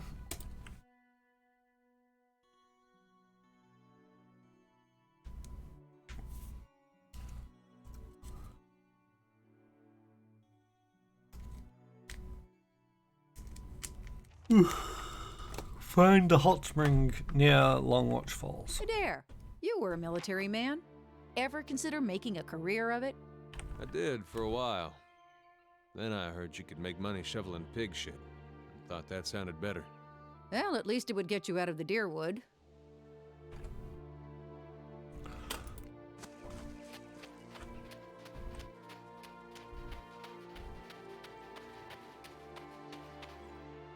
A few odds and ends lie scattered by the path. There appears to have been a struggle here, but the evidence is half buried under a thin blanket of snow. Wisps of essence hover in the chilly air. Reach out to the essence. The soul fragment plunges into you, plunges you into a memory. Your name is Yagdar. You've never been more than 12 miles from home, let alone to the White March. And yet you've been climbing steadily higher for over a week now. The air is too thin, your clothes are too light, and you've barely got 3 days worth of food with you, but you've never felt better. You've only a handful of fainting spells since... You've only had a handful of fainting spells since your journey began. Since you began your journey. And you've had as many in a single day before. But dreams have been the best part. Despite the frozen rocky ground and the screeching wind, sleep has found you each night and brought you visions of majestic peaks wrapped in snow. The cold is but a sweet ache in your bones. As you hike into the wind, you feel the attic spreading along with the certainty that you are getting closer to him or her, your soul twin. A stranger whose soul mirrors your own. One of the few people in the aura who could understand the constant torment of a split soul, and the only person who could help you relieve it. Something approaches through the shroud of snow ahead. You feel a throbbing presence like a heartbeat through linen, and you know. The vision ends abruptly. You find yourself standing at Ayagra's scattered belongings whilst his elations ebb from your veins. His essence fades from you and you feel his eagerness to dissolve into disappointment until all that remains is the emptiness of meaningless death. Inspect the area. The empty pack lies in the snow. It's been torn nearly in two. Also, muddy tracks churn the ground. It's difficult to discern their shape or number, but they appear to lead north.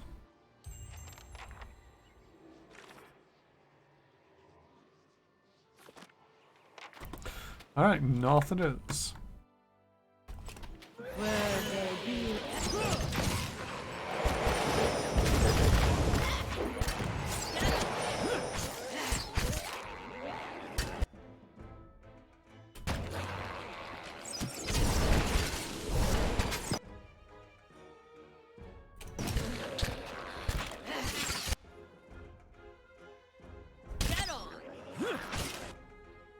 That's it!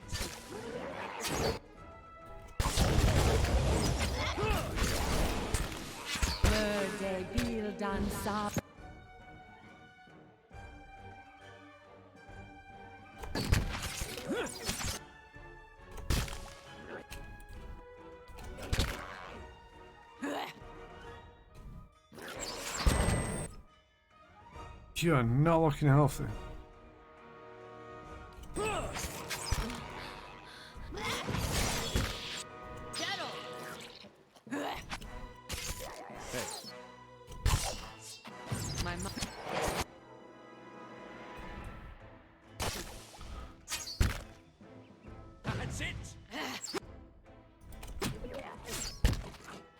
Try not to die.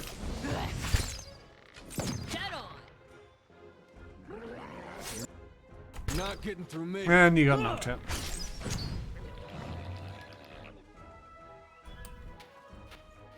So close. Hey.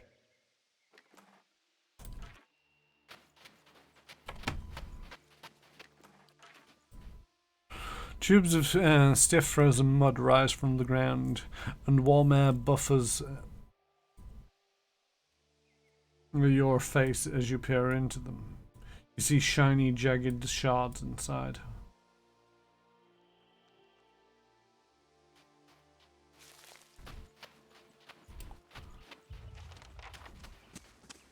Find hot springs near long watchfalls. Find a thermal pool. You peer into the pool. The water is perfectly clear, but you don't see anything of note.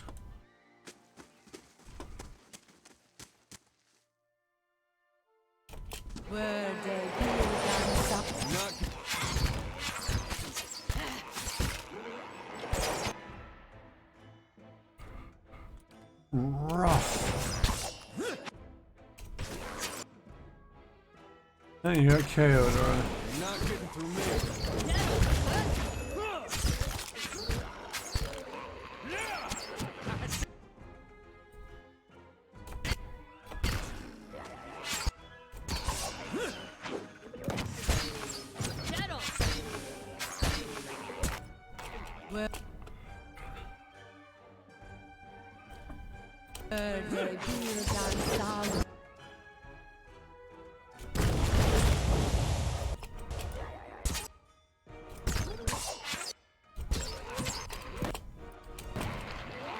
Why have I not done any chants? I'm here. Hey.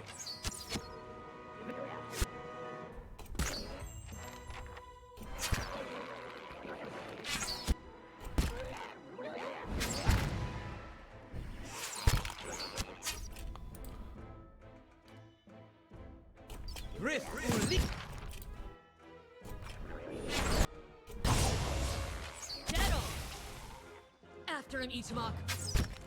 That's it. Get on.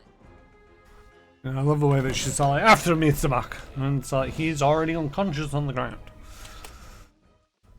Hey. That was painful. All right then. Run away. Just wait until everybody's health regenerates, or endurance regenerates at least.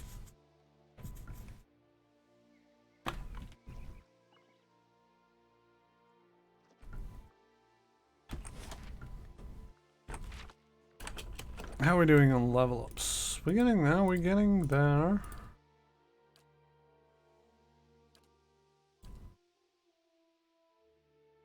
Just a few thousand to go. So I'm not sure.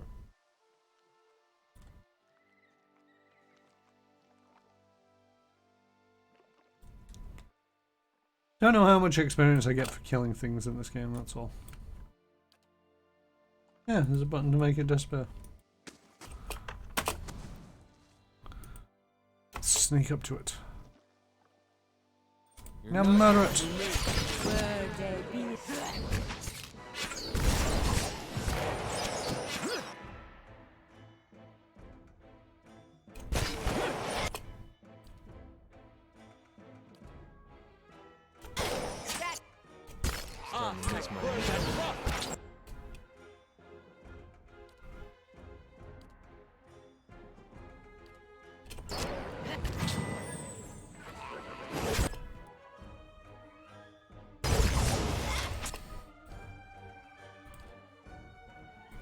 Let's break out all of the spells.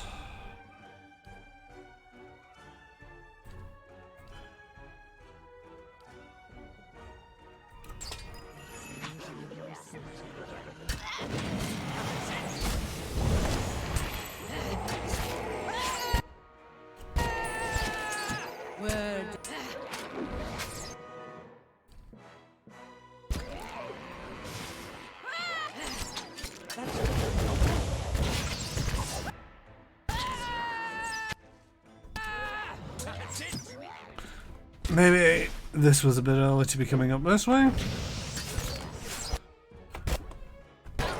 Run away!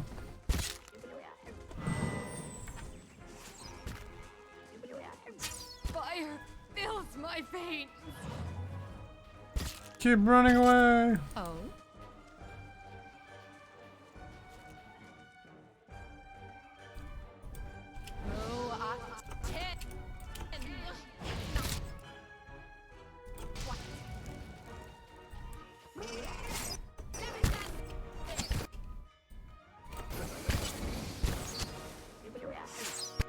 The Huntress's strength wanes.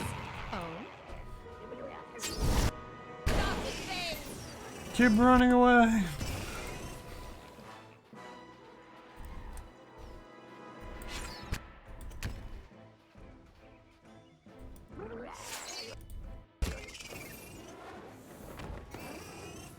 Oh?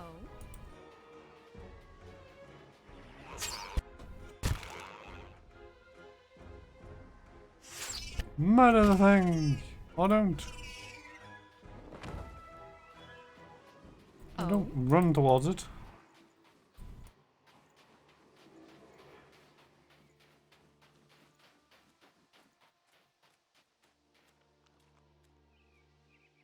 Ready, Watcher.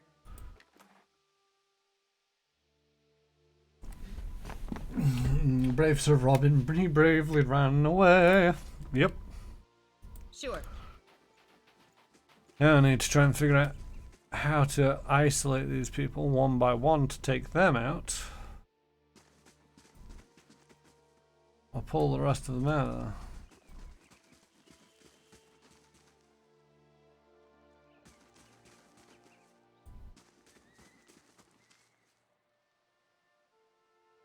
Ready, Watcher.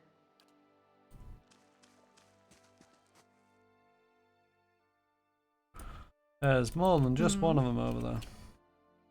Slow and silent.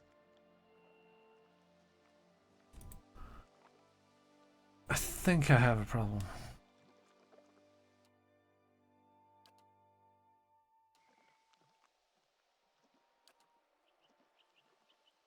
Oh, must be in combat to use that. Okay, great stuff. I think I'm gonna have to load this one.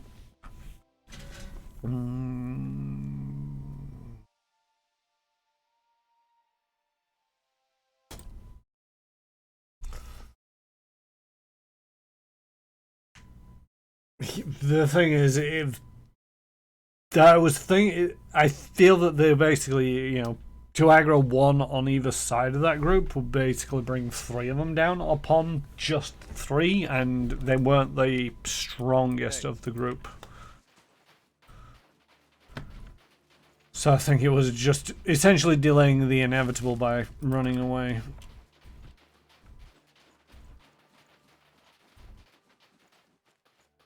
It's been some of the early streams where I managed to get away with certain things. You're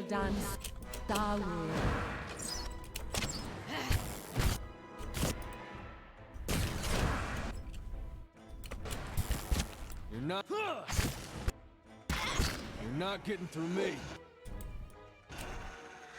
I can't move. Well, nobody can move, and that's just dandy. My thoughts were dulled. Come on, shake it off, people.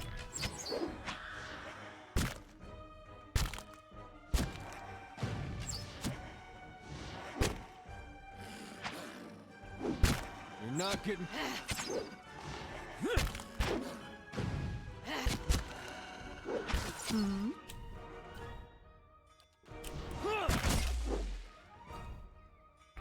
If you could stop being stunned and paralyzed, that would be most appreciated.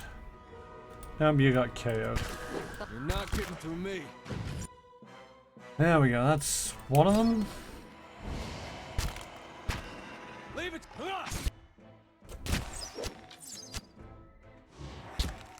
Hey.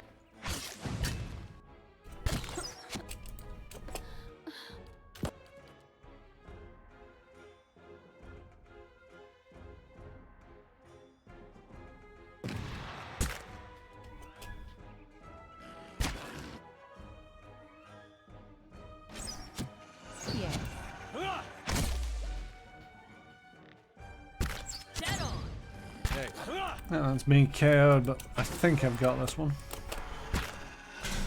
Yeah, I didn't know if you had the ability or a mechanic that lets you peel them off. Yeah, I don't think I've got anything like that. Hey.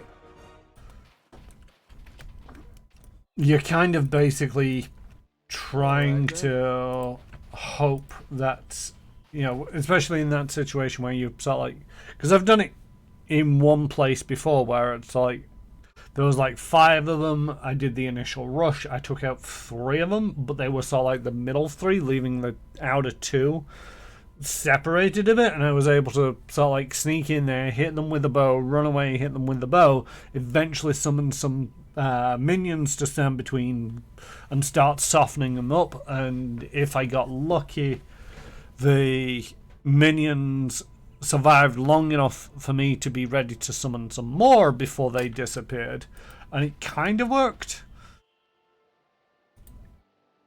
But it took a long time to take out these final 2 people. I don't think I've got anything when, you know, it was like why I tried creeping up around the side and just take that guy out, but then there was another 2 people there, and it was like, yeah, can't really do this. This tower looks like it was carved from the stone of the cliff. The entrance is collapsed and sealed with ice, but you can imagine that it commands an impressive view over the valley below. The valley below, it looks like shit. The cliffside plunges for 1,000 feet to the valley below. Stalwart is barely a speck amongst the trees in the distance.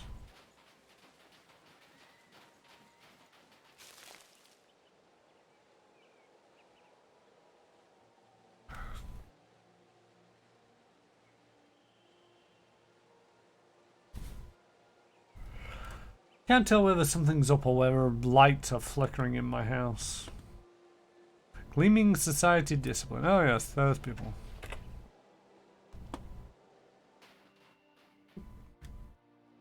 Jump there, or is it trying to... Oh.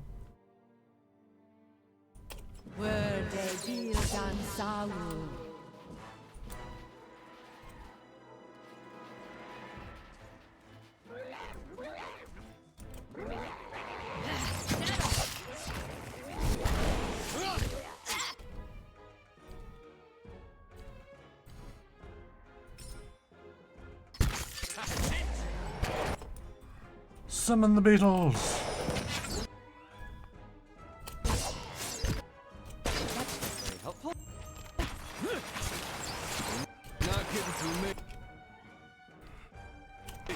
This sidewinder folk are a pain in my ass.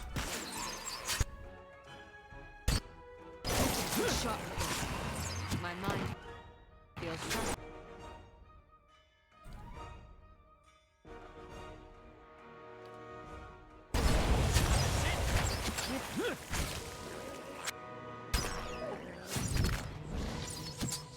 You have to get really close for that.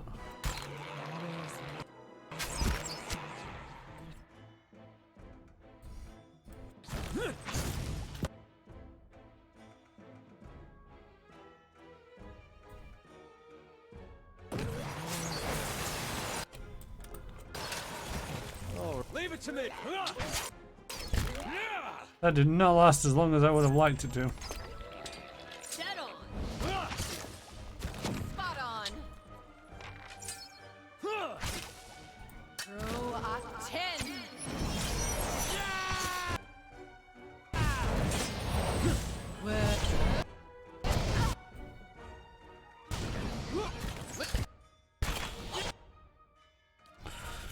Feeling that I shouldn't have aggroed those guys over there.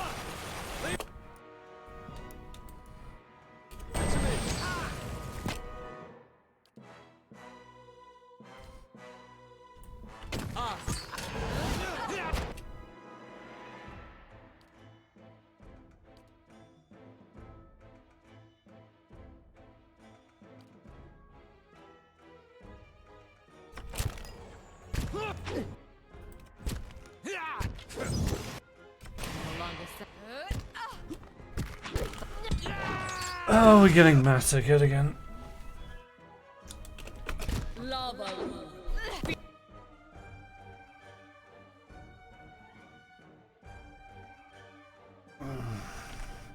Right. Loading again, and we're going to take RetroTed's advice, which is go to the keep and start progressing down some of the levels there.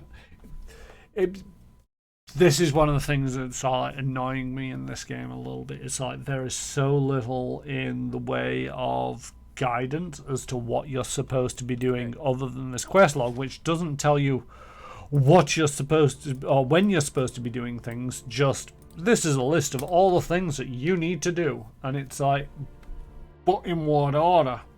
And what is the difficulty of any of it? And it's just like, I don't know. And you're having to go to places and just test them out and feel how it goes. And as beautiful as it can be with the absence of children. oh, I've constructed my dungeons.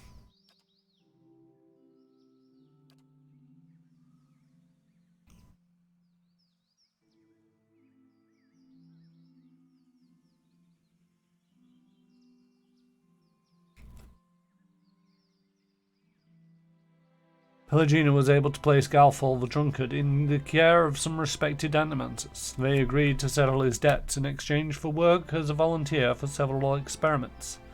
It is unclear whether or not Gaffol the Drunkard has since returned to Dryford.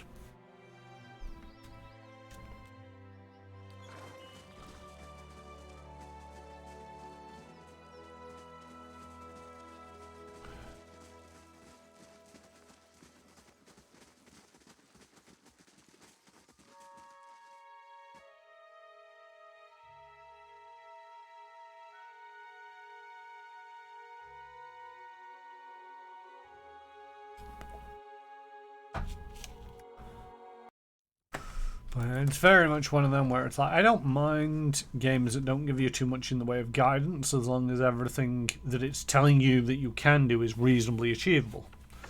As you get with some games like Baldur's Gate, for example. Now, Baldur's Gate, you can wander off and do some things that you shouldn't be doing of the level, but at the same token, you know that you're wandering off where you shouldn't.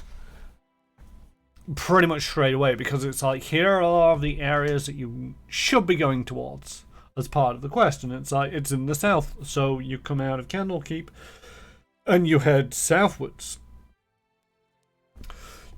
You start heading northwards, you're going to get into trouble. If you start heading eastwards, you're going to get into trouble. If you go to some of the places which are in the westernly area, then they can be a bit tricky. But you start off in the west, so if you curve down from the west to the south, you should be okay. It's not too bad. You might make the occasional mistake. This, because of the way that it's sort of like laid out, it's sort of like, I don't know whether I'm coming or going half the time. Alright, labor is +2. Merchant stalls is a nothing. Curio shop is a 1. Oh, we got a 4 with the chapel. We got a 4 with the forum. And that's it. So we got the chapel and the forum. Chapel is the religious center of the stronghold. It allows you to purchase scrolls from the priest and grant the bonus to resolve upon resting at Bright Hollow. The forum is where ideas and strategies are cultivated and shared. Building the forum will grant an intellect bonus upon resting in Bright Hollow. I mean, I'm gonna go with a chapel. And then eventually we'll get the forum. Forum will be next. Right. Lord Bringwigger.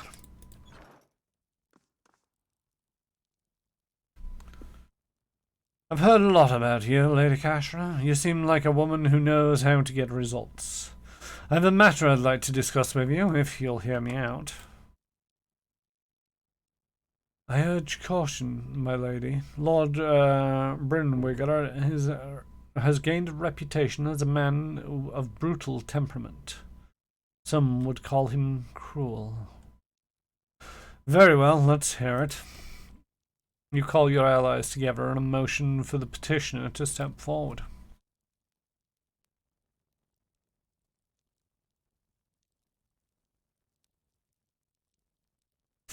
As the ruler of Satan-Ur, I'm sure you've seen your share of troublemakers. People determined to tear you down as so they can share in them, so you can share in their misery.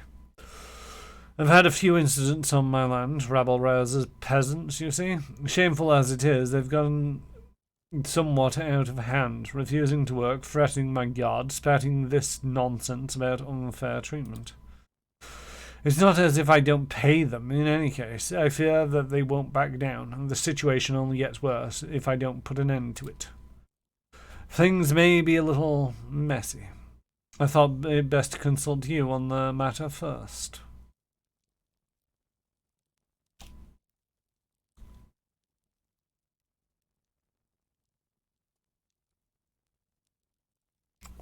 What exactly have these peasants been saying?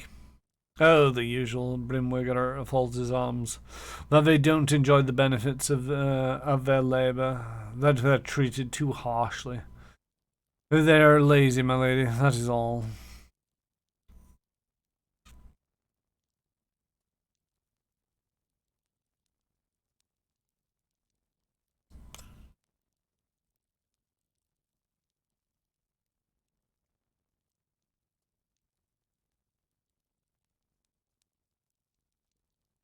There is power in mercy, Lord Brimwigger. And treat the people fairly, and they'll be happy to work for you. It seems a soft approach. Brimwigger's nose wrinkles. They'll think themselves victorious.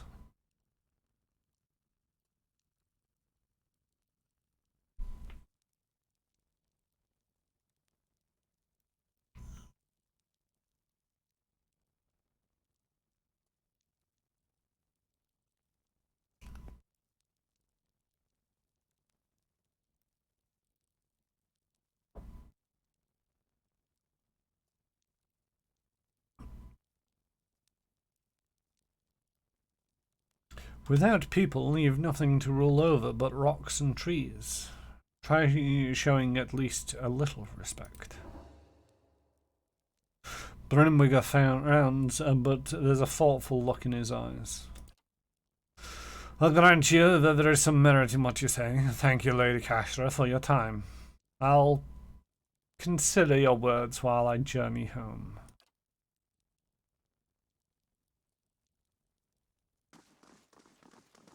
Bye then.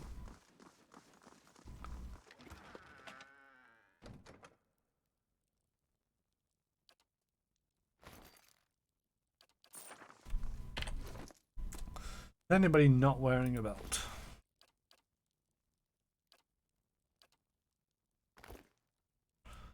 See if people do get stuck when hitting them.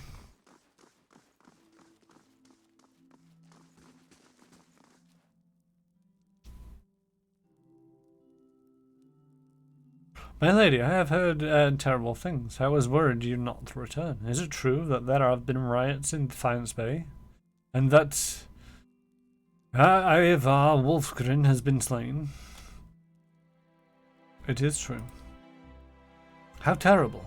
But I am glad that you are unharmed, my lady. I can only hope the city recovers. What is the state of the keep? I have to say, my lady, you've done an impressive job in restoring the keep's defences. I don't think a mouse could sneak past the walls. Well, on to business.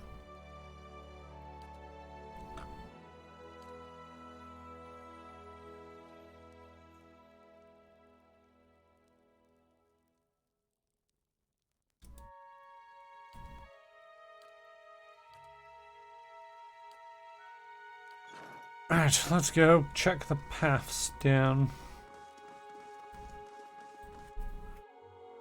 It's one of them where it's like, I'm not a massive fan of long ass dungeons and the like.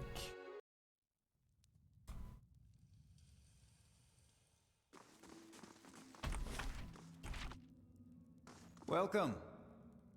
Greetings, my lady. I'm here to maintain the cells for you. Should you take any prisoners in your travels, I'll make sure they're tended as you see fit. Nobody here right now, but I'm sure you'll change that soon enough. Not entirely sure why I built the prison cells. I clicked on it by accident, and it's like, what kind of game allows you to take prisoners? It's a little bit odd. You can understand it in some ways for some games where, you know, the idea is you take prisoners all of the time and you will learn things from them and or recruit them, but I'm at the maximum that I can recruit. I don't feel that I'm going to be able to learn things because this is a class-based leveling system. Were they build on Sawu? Leave it.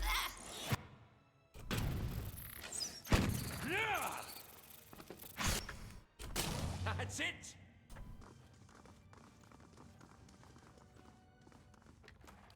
But yeah, these endless are...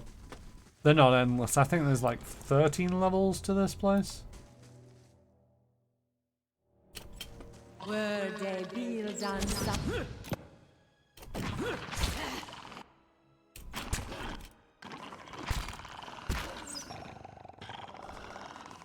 But yeah, it's one of them where it's like...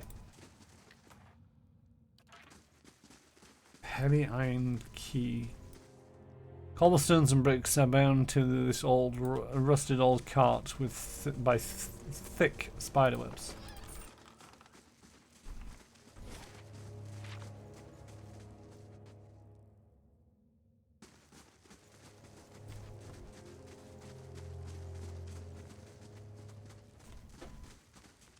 But yes, this kind of game is not one that I feel is conducive to sort of like massive dungeon crawls. Spot on. It's just one of them where it's like I have no massive interest in doing this, but it's one of them where it's like Retro Ted. Yeah, Mountain Blade lets you, mostly you can ransom them off. And yeah, that's the thing about Mountain Blade, is like there's a mechanic there that's intrinsic to it. You know, you can ransom them off, you can release them, you can... You know, Mountain Blade is very much a different game to this. It's one of them where it's like, I've always been curious to play it through to some form of completion. But it's so vast and varied that I'm never quite sure what to do in it other than rinse, wash, repeat, trying to gain favour with people, and it's tough at times. Or it's a tough lot of the time. Yeah, good game, and we'll say that it's like one time it was like, what is the limits of what you can do in this game? And it's like, I raised a big enough army. But I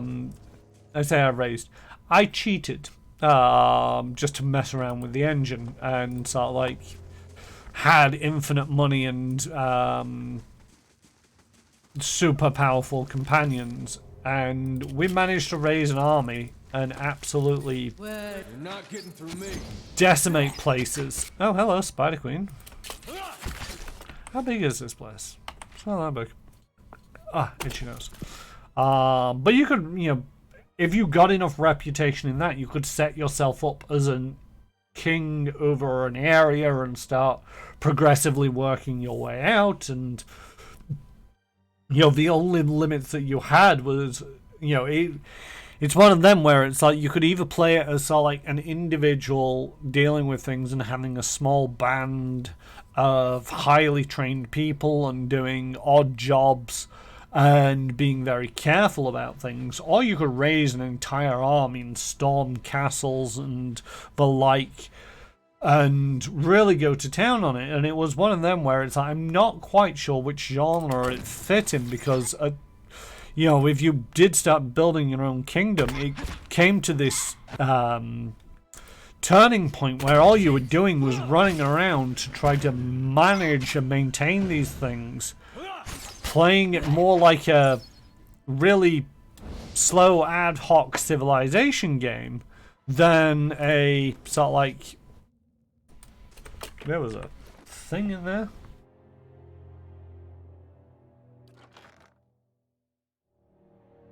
A stiletto. Does anybody use a stiletto? I think somebody might use a stiletto.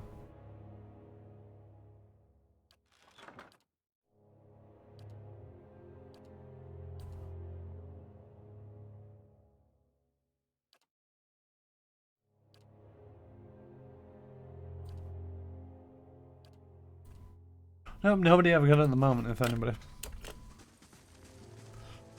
Weathered and covered with a dull plant of this elaborate carved pillar appears far older than the surrounding structure.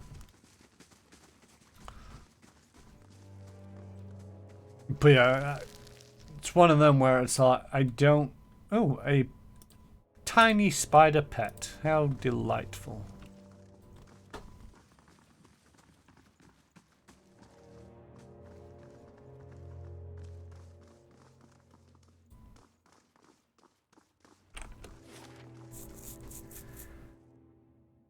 I see there's stairs there and there's stairs here, but these aren't getting marked.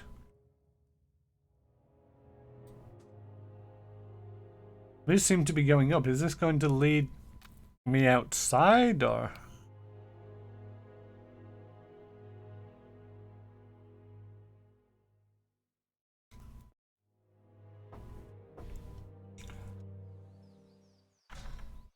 This place, as beautiful as it can be with the absence of children. Yeah, I struggle with Mountain Blade, but did enjoy my brief life in it. Yeah, it was one of them where it's like, it was a nice concept. The execution was a little bit vague, and it did really require some. It could lead to the dungeon penthouse. I think that it's basically just a quick exit way going in and out of this place. Yeah, Seidenur, level 1. I'm guessing you can go down. It's going to be its own little thing for the endless paths so that you don't have to... There's quick exits and entrances. It will take you 1 hour to complete your journey from Seidenur to the endless paths of Odnur level 1. I mean, yes, I didn't... It's... That's just petty, you know that game? An hour to get downstairs.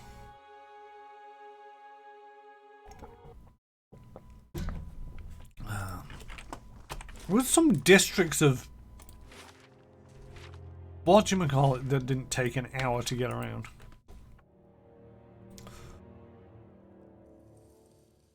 Defiance Bay, that's what it is.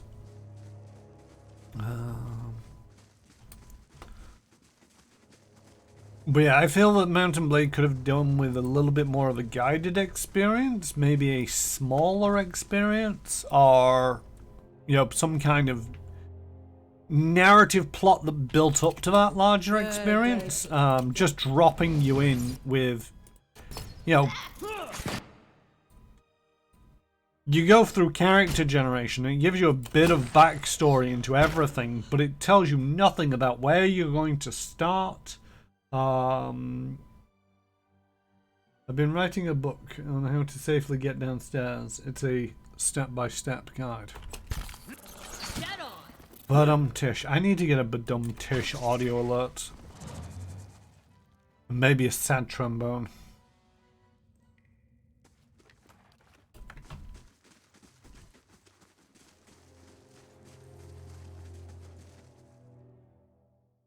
Oh, looter. I thought it said loser.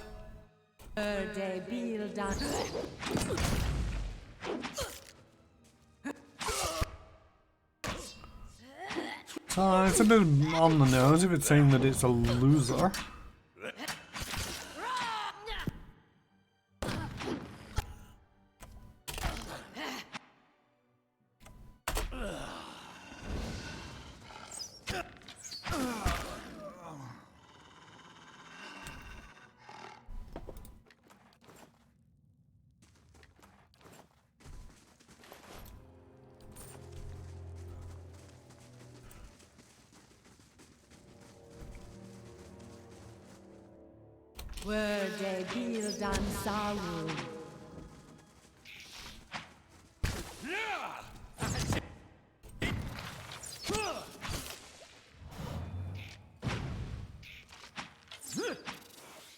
But yeah, Mountain Blade, it's like there was My mind feels sharp as You're not getting through. You're not so many getting through different me. places that you could start depending on who to the what, where, when. You started off with your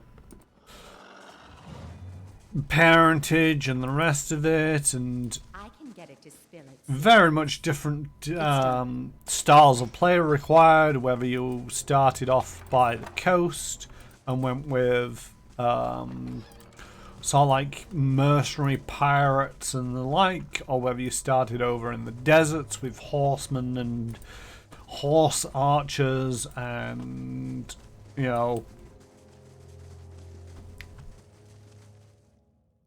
it's also some of the weirdest, I wouldn't say weirdest, see there's steps there and I don't know why. It's gonna bug me.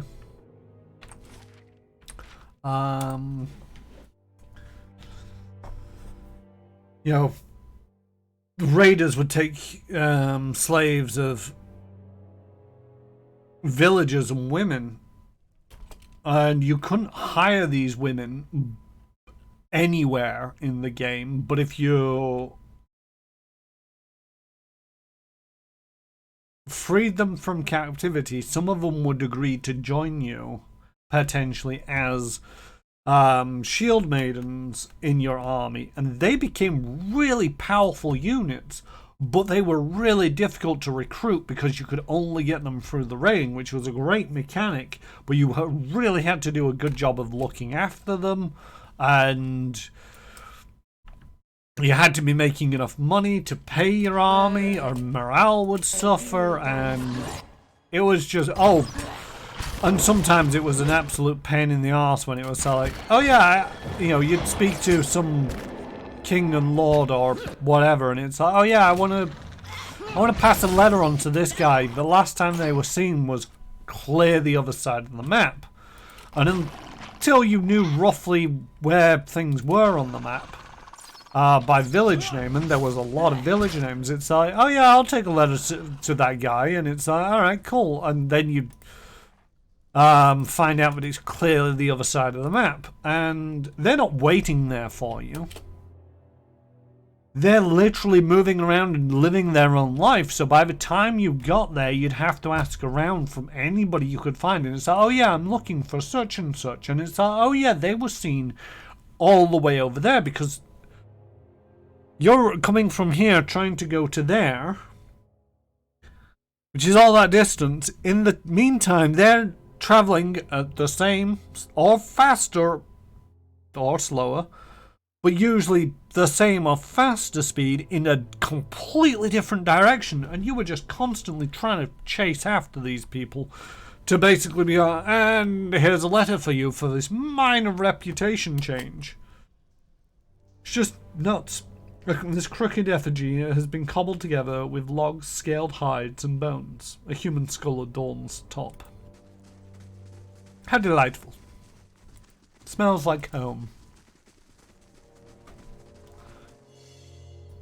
Now here's something.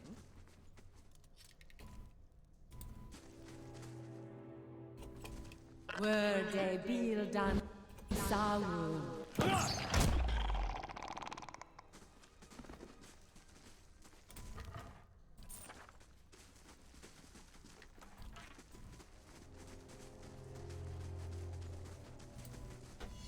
Now here's some.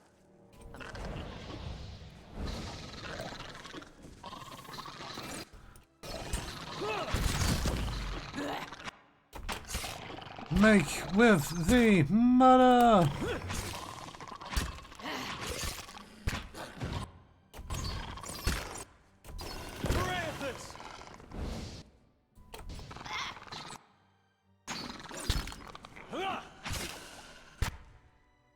That's it.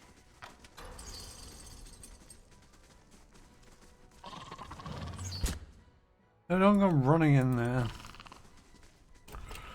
You, and you. Betty Watcher. No, they just went running in there. Did say that they triggered the trap, which kind of took me as a surprise.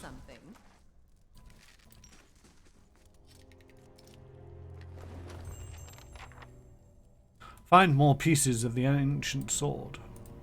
Alright.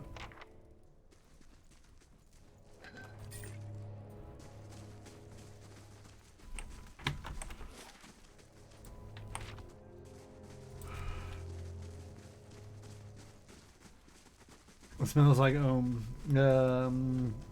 what, you found some more burnt electronics.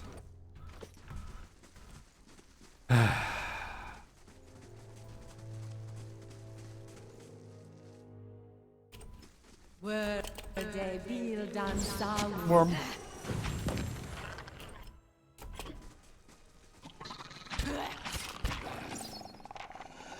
I think that was more of a sad trombone joke, Magyat.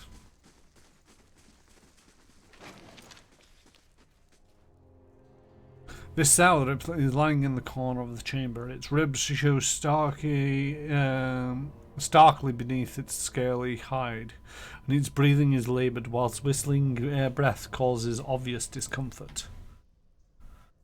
Tsunagi squints at the creature. This one's ill. See how dull the eyes are? It doesn't seem to react to your presence. Examine the Zaurip. You look the creature over. There's a strange discoloration on its skin in several places, but you cannot see anything that would inform you of what ails the Zaurip. Cut the Zaurip's throat. Zaurip barely makes a sound. There is a muted wet gurgle, then the creature lies still, blood pooling beneath its withered body. Soon enough, its eyes are glassy, empty of life. Sagni nods. A quick death.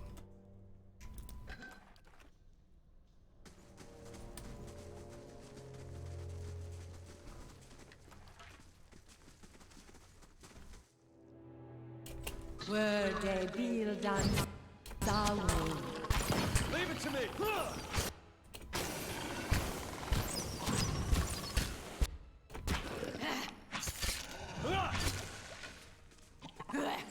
Ready. You're not getting through me.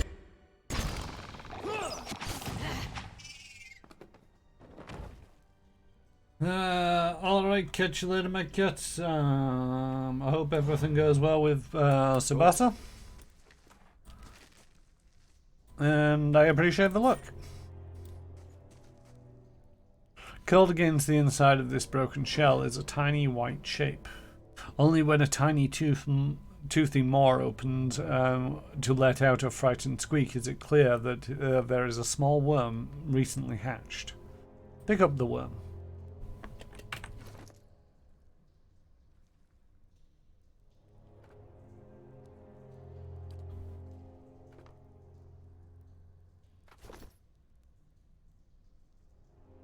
That's going to be rather distracting. I'll go with the pig. Seems like to be the dungeon of pets. These cracked eggshells are leathery but brittle. Most of them have been trampled into fine dust stamped with tiny clawed footprints. Something.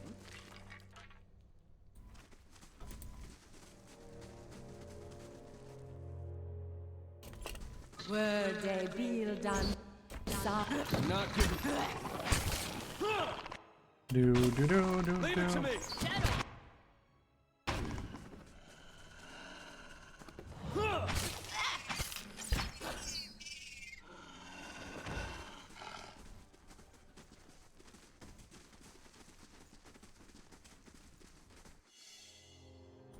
What have we here?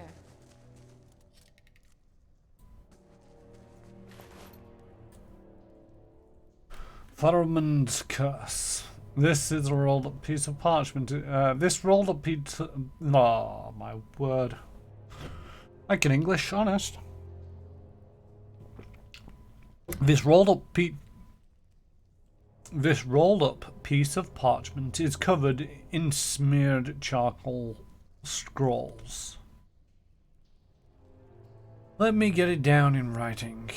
I knew this was a shit plan from the start.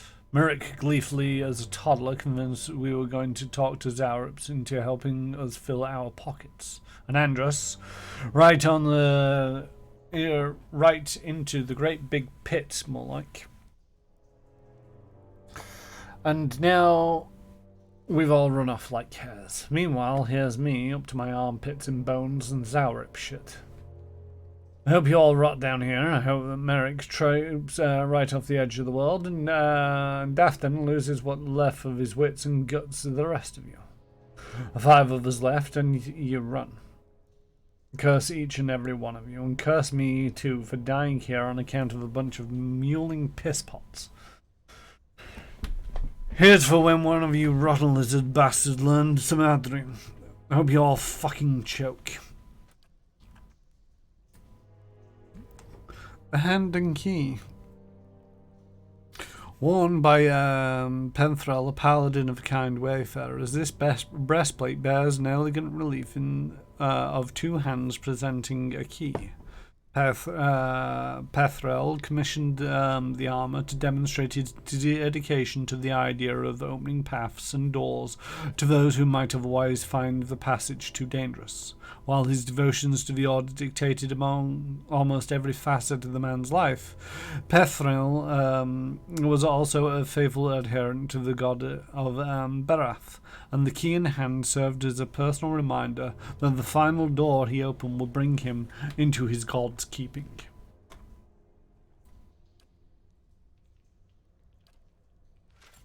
See if the armor fits anywhere. What are we looking at? We're looking at a minus 40 recovery, and it's fine. So minus 4 recovery. Nope, that one's better. 25 and better. Nope. What about you? Oh, there we go. 40 and 10. Only property is fine, but that one is fine and loyal. You are now loyal. And in Bumblebee armor.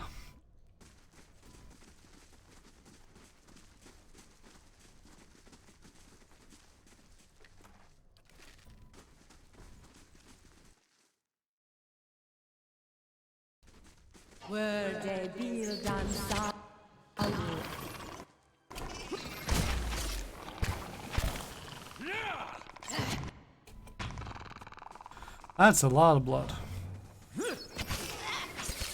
Parathis!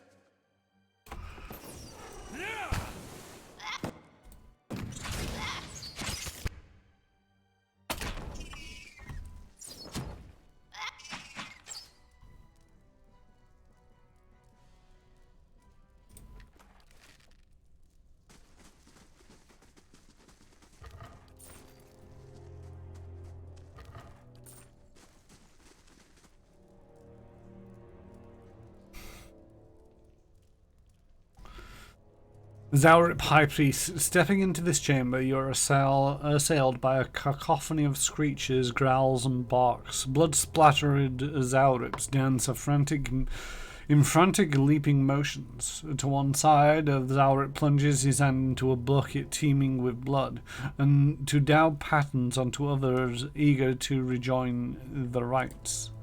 At the far end of the room, one Zaurip wearing the long skull of a young drake and vibrant feathers snakes his staff towards the gathering Zaurip, screeching and clicking. The High Priest suddenly raises his staff above his head, shrieking with renewed vigor. He swings the staff downwards to point at the pit, then at you. I'm not sure I like that suggestion.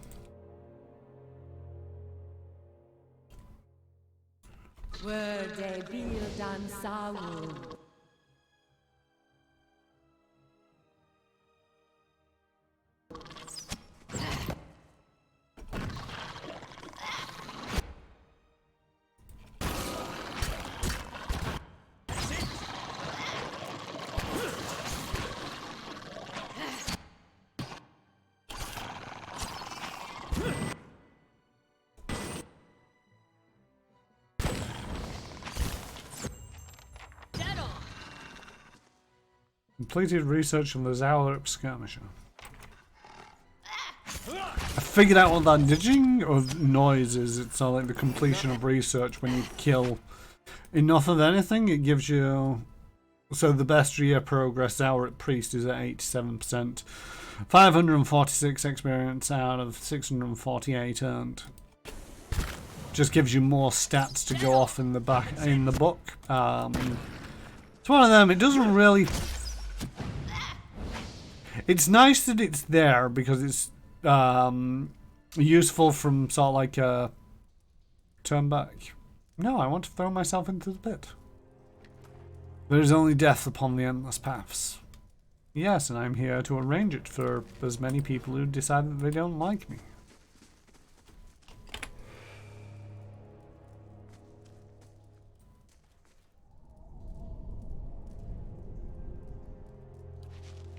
Throwing caution to the wind, you leap nimbly off the edge and of the pit and into the void. I just figured to do it, I wasn't really reading. The chasm rushes past you in a whirl, blur of greystone and darkness. As you fall, you see a faint circle of light far below, rising swiftly. And then the flat, gleaming surface of a pool, so deep a red it seems black. You strike the surface hard and plunge into the crimson waters, finding them deep and dark. Your senses immediately assaulted, the copper tang of blood within your mouth, a red haze across your vision. The surface slides out up out of reach. The thick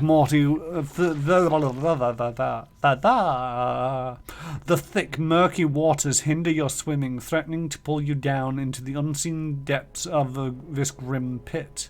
But at last you crest the surface and pull yourself up and over the brim, to find yourself at the edge of a reeking, sludgy mixture of blood and limbs.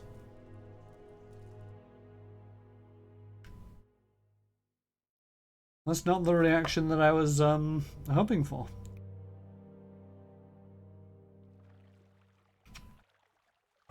I gotta go get ready for work. Hope the stream goes well. I mean, the stream's going okay. I hope you have a good day at work or evening at work. And I'll catch you again sometime, Ragnarok. Thank you for coming. The corpse draped over the edge of the pool has contorted in the throes of what must have been his final agony. Rotting skeletal hands still clutched towards his throat. Limbs and organs bob in this mire of blood and gristle. The carnage stirs with occasional gusts of wind from the tunnel above. Where did I end up?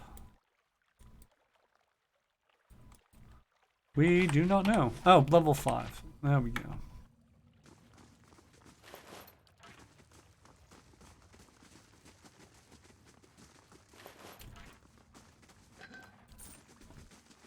I mean, I now want to go back upstairs. Because there's like 2 or 3 levels. Oh, hello. Maybe I die now. At the end of this expansive chamber, encircled by the jabbering host of Zalrips, stands a massive reptilian creature. Its snout is splattered with the bloody remnants of a recent meal, goblets of flesh still speared on crooked fangs. Zalrips shift anxiously, looking up expectantly at the drake as the beast stretches leathery wings in challenge, brushing the pillars at either side. Yes, yes, more sacrifice. It flaps its wings briefly and stirs up great clouds of dust. Come here, godlike. Be honored. You speak?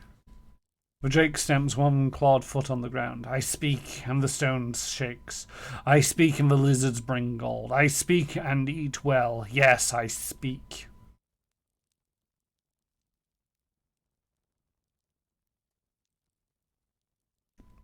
Let me pass, and I'll do you no harm. What? Sacrifice cannot leave. If you think you see the section of the... You think you see a section of the drake's scaled chest begin to glow orange as it laughs. Sacrifice is not very smart. Flames gout from the nostrils and gaping jaws. Master made me lord here. Here I am king. I am god of fire and gold. I mean... You wish you what now? It's time to make with the murders.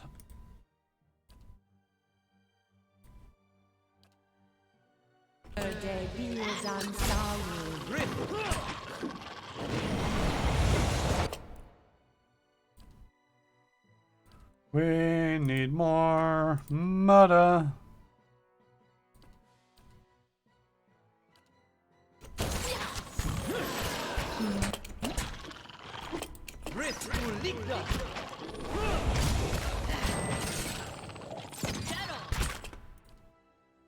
Can we have some more murder, please?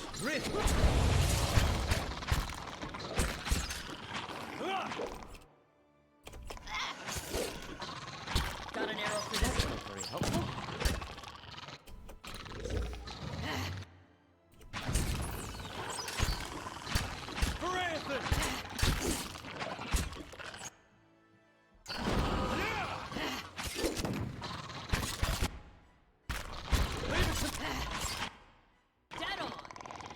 Leave it to me.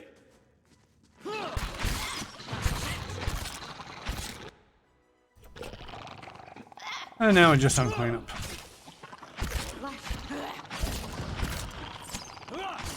So much murder.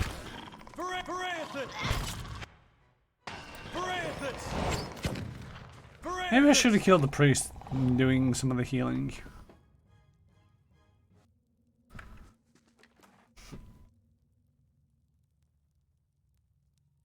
Well, nothing of interest.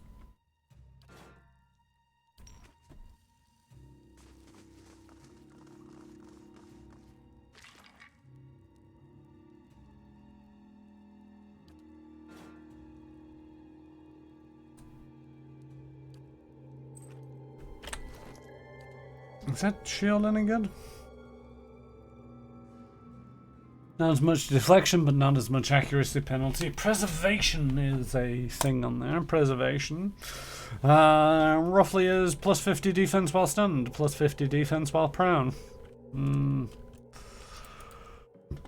Thing is, it's so unpredictable as to when that's going to become in use.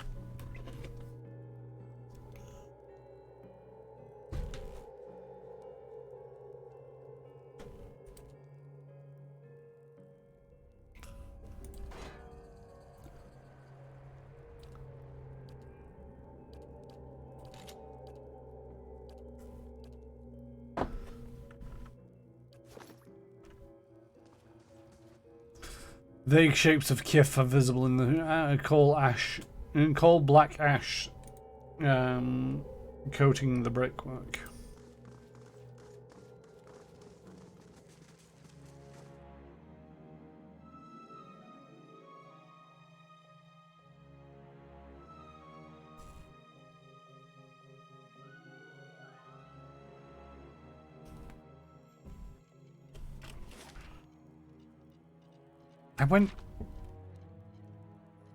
I changed floors by going up and came to level 6? I don't know.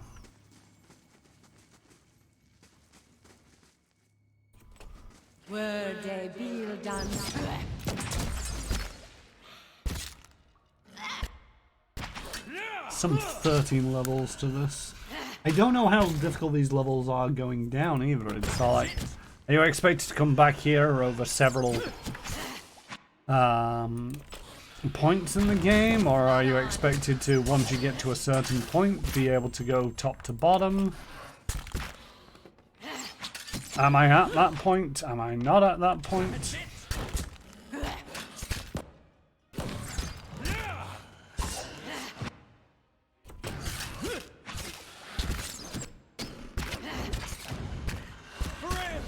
Skeleton wizard is annoying me.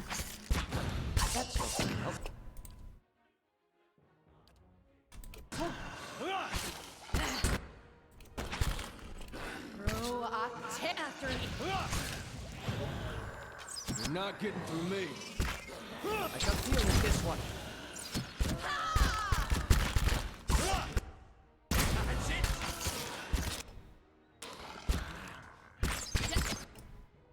You guys doing things?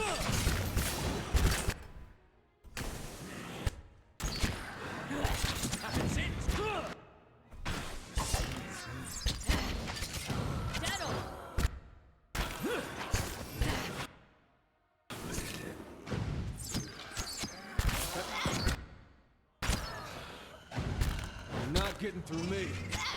Itchy ear. Ah.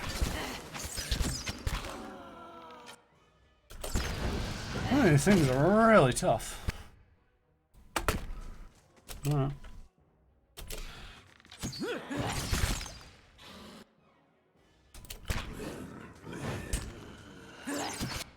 You're not getting. Spot on. Ta-da!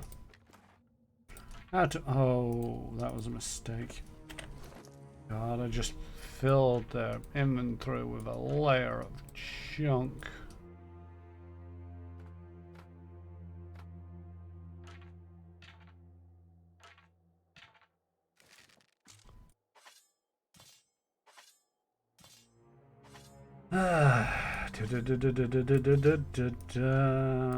All of this stuff can go in this bag.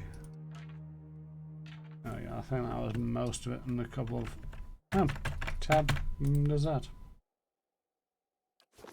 Hey. Were they built on Enemies! I need enemies! I don't. Oh my god, I just want to finish looting this room. Isn't doing the job.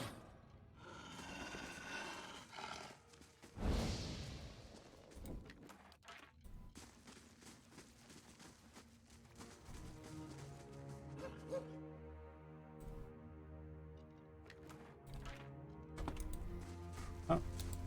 Iron.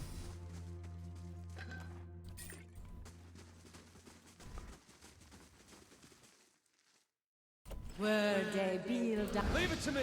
this one repels my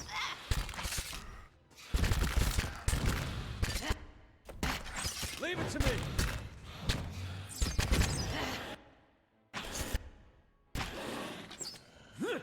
Taldore.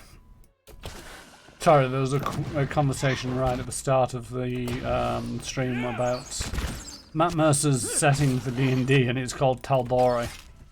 It just finally came to me. That and Quiplash, but that was a conversation that I wasn't having on stream. It was before the stream, but it's finally come to me as well. The space above the alcove is carved with simple hieroglyphs. Now here's something. Investigate the mysterious seal. While exploring the endless paths, I found a heavy engraved seal. Its purpose is not clear, and though there are worn inscriptions that appear to be in Gwyn, perhaps I can find more information as I explore further. Of course. Alright. I left some loot over there.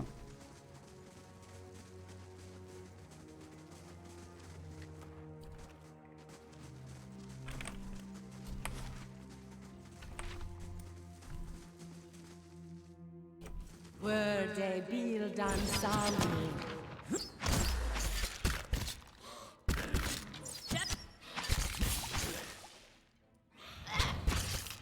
Do do do do do do do do do do do do do do. Leave it to me.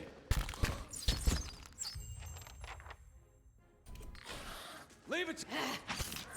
You're not getting through me.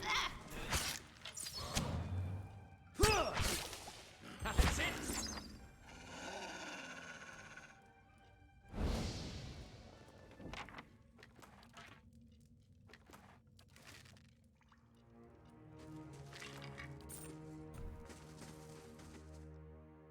Make with some more mana. Or fireball.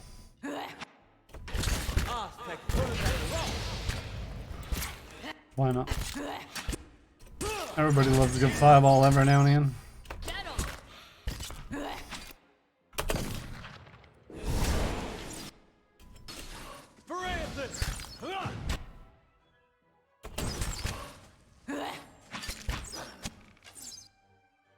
That's it.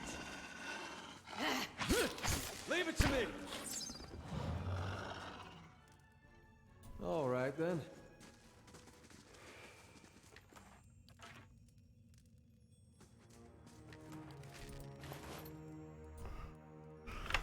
Bloody expedition log. Mrs. Peach's apartment is barely legible, having been held tightly in bloody fist. The one clear portion of it reads, "Find the remaining 2 seals, so long as we leave afterwards, as Mirek promised. Get the books and set the final seal from the 4th floor. Get the books and the final seal from the 4th floor, and then run the rest of the way out of here. We'll find some new band of fools willing to take on the endless paths. Sell them the keys to the deeper vaults. Let them have all the glory. Meanwhile, we will retire and live a long, quiet life. Somewhere warm, I hope. Somewhere far away from here."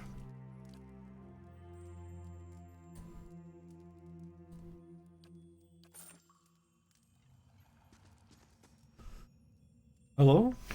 Is there someone there? Oh gods! I can't see. I am here. I cannot hear myself. How am I to tell you anything? How am I to tell her anything? Please, there is nothing here. Please, will I never be out of this place? You hear a gulping sob. Turn back. Come no further. The gods cannot reach us. I mean, I told her, please, please, let me out. Let me out of here. Let me out.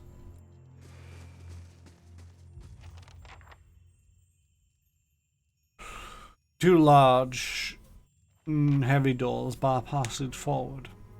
In the archway above the doors are 3 small round depressions encircled by faded symbols. Each appear to have once contained an object, but all 3 are currently empty.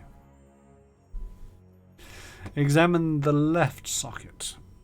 At the center of the left depression is a stylized image of an eye. Place the peridot seal in the left socket. You place the peridot seal into the left socket. In the archway above the massive door are 3 small depressions. The leftmost contains an Adra seal.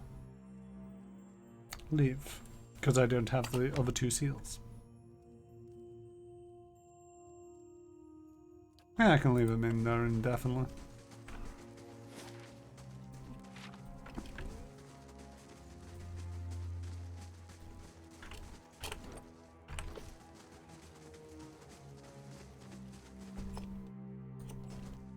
Were they built?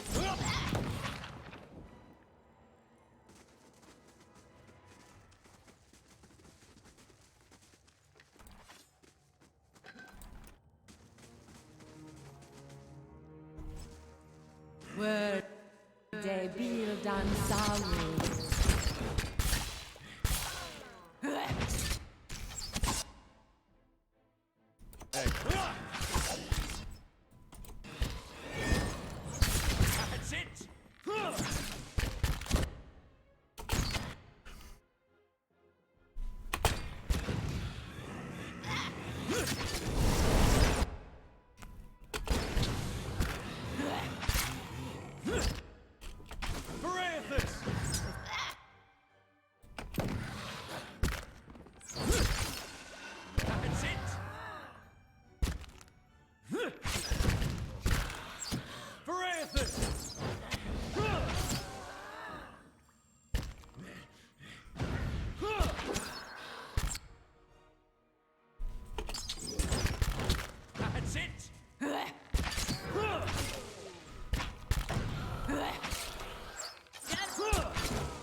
There's so much slaughtering down here. This is one of the reasons why I didn't really want to come into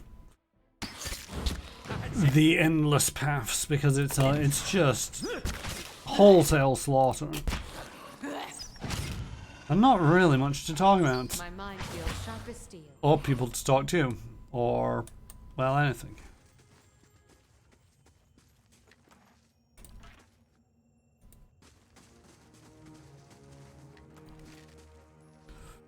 The sarcophagus has been pillaged, its contents removed. The skeleton within is all but destroyed, skull cracked in several places.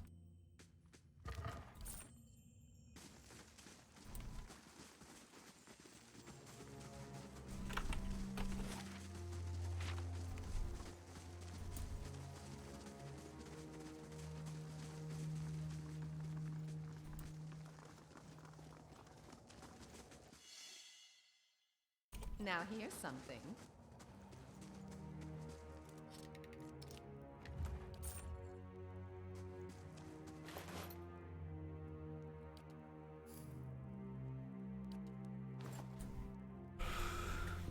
I do not believe that we will ever leave this place. I wonder if America still does. It's just the two of us now, as it was when this all began. And the longer we stay, the more certain I am that this is how it ends, too. We barely escaped the Drake. I cannot help but to think it must simply have not been hungry at the time. I would call us lucky, but we'll have to pass it again on the way back out. Up. I found Andros. I don't think he was alive for long after. For long after that fall, but he made use of his time. The entire pool is reeking of Mocker's tears. The crooked bastard always did love his poisons.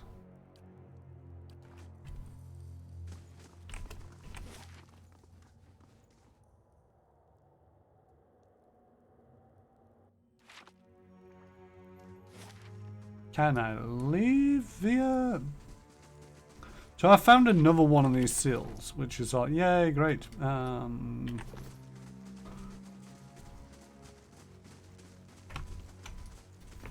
But I kind of skipped over a part of a dungeon, and it's like,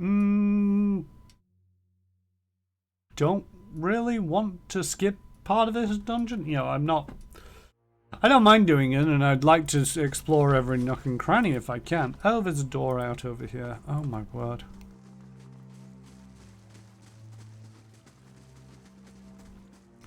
I was thinking I'd have to figure out a way of crawling back up this way, but it's like, no, okay.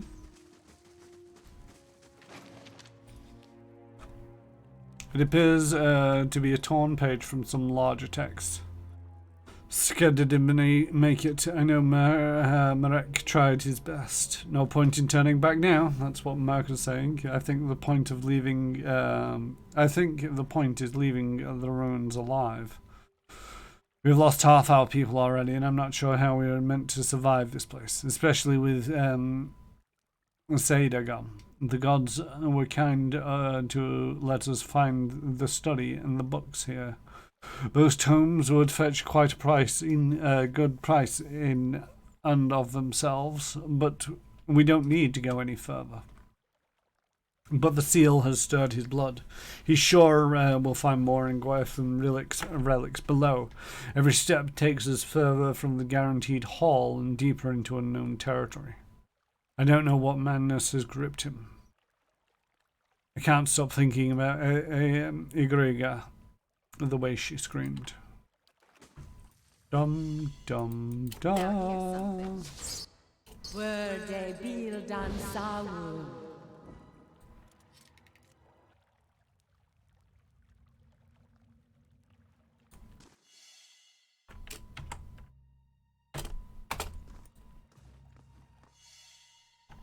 If secrets whisper here, I shall listen for them.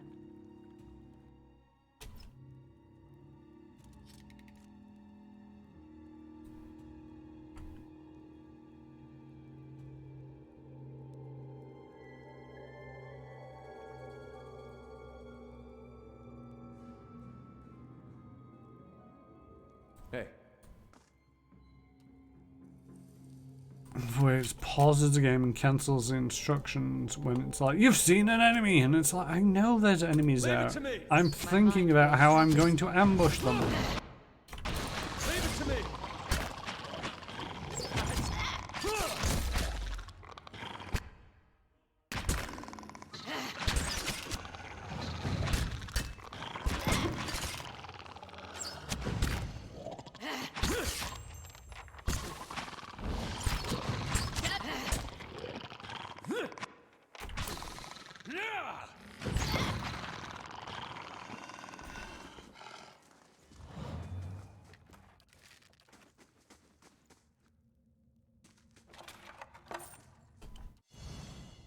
I'll take a look.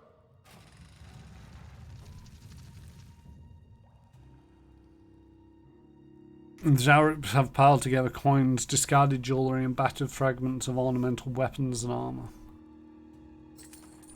Coins.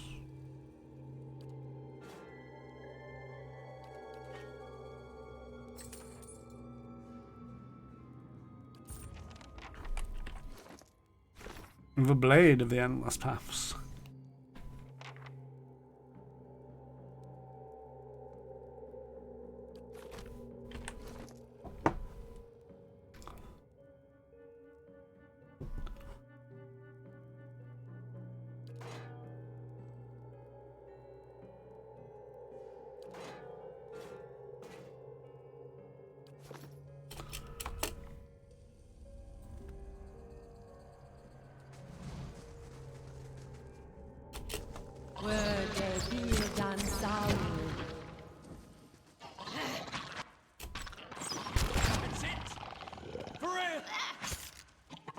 Eophas. Yes, yes. Everything you do is in the name of Eophas.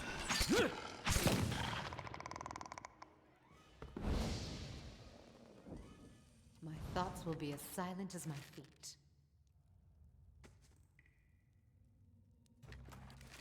Who's seeing you? Or who saw you?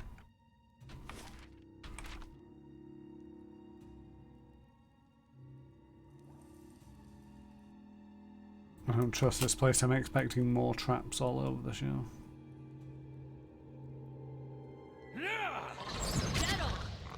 Surprise!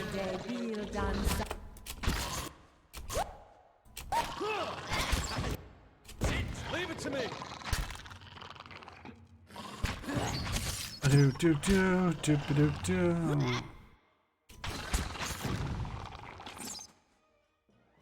Dead on. Spot on. My mind feels sharp as steel.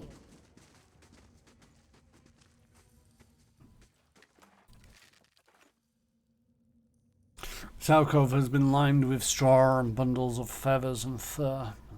A musky reek lingers in the air.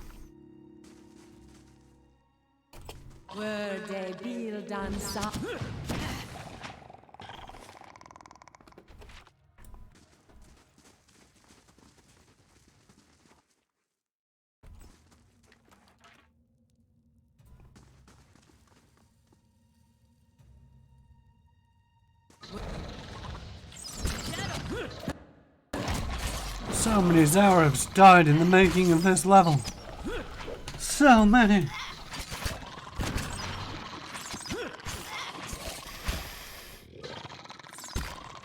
You're not getting through me.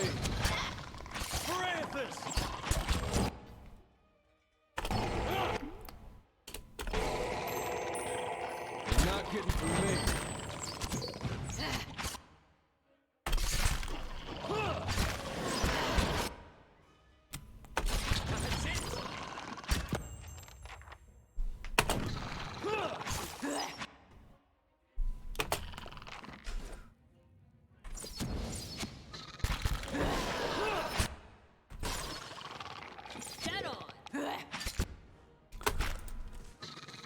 Leave it to me. That was a Star Wars reference. What was the Star Wars reference?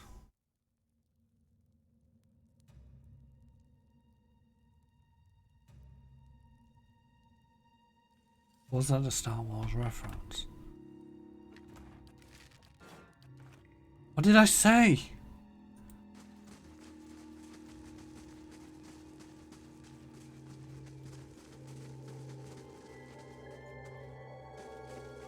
I mean, I could have been making a Star Wars reference. You remember the time that I said, if you strike me down, I'll only make, it'll only make me stronger. And it's like, where the fuck is that from? And it's like, oh shit, it's a Star Wars reference. I do this kind of thing. I pick up random things from places, and I don't realize what did I say?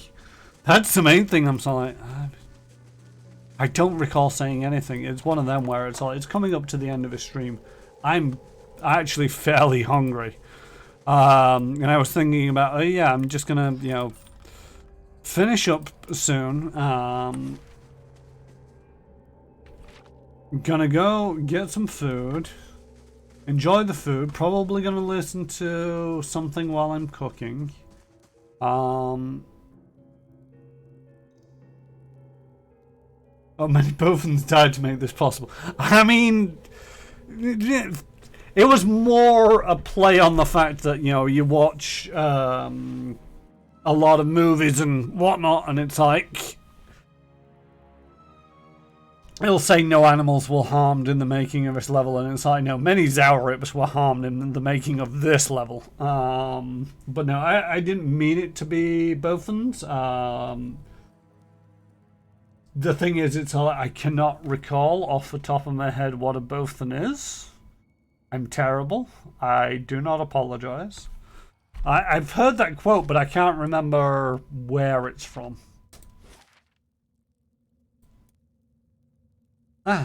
So we can jump from level 5 to level 1 here.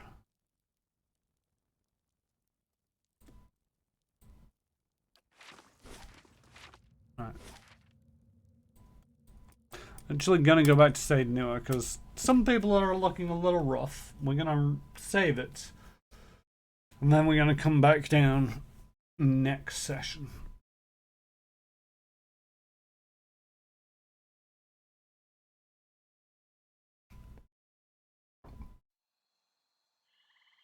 The third quote from Return of the Jedi so far, all within about 15 minutes of each other. What was the third quote from Return of the Jedi in 15 minutes?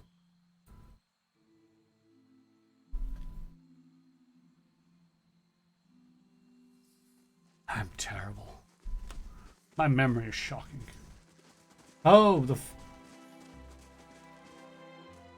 third quote from the Return of a Jedi so far, actually all within 15 minutes of each other within the film.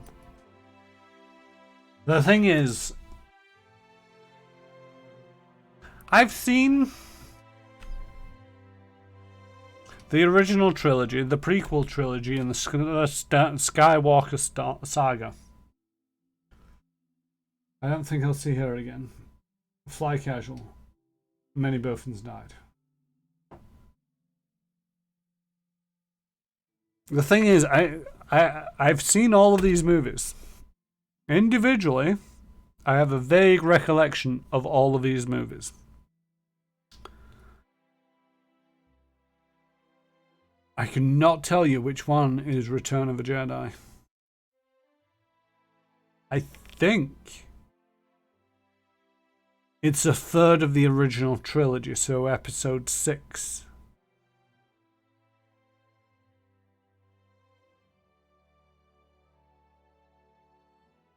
It's about as much as I remember.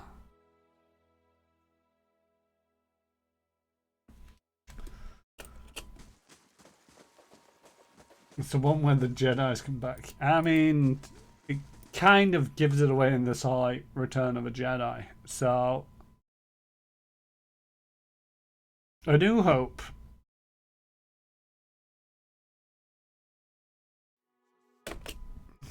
Right.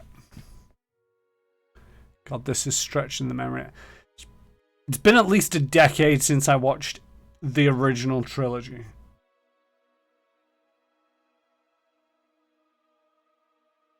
To be fair, watching them when they're all out of names,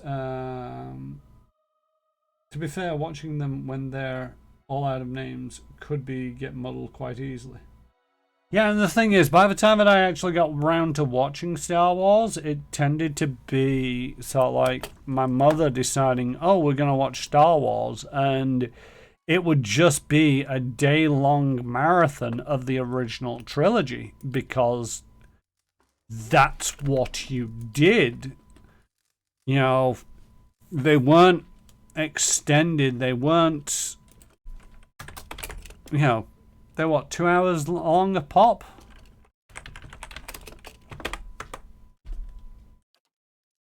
Something like that.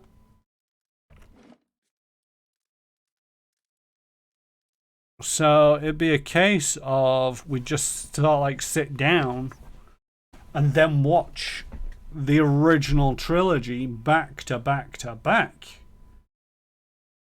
An hour 30, I reckon it is the 80s. I thought they were longer than an hour 30. I thought it came down from sort of like 2 hours in the 90s.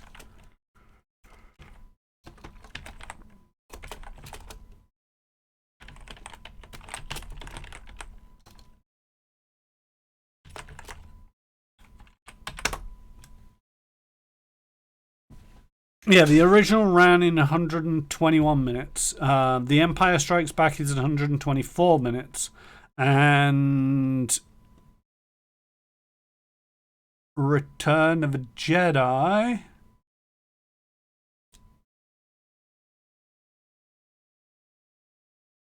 That doesn't help. That's...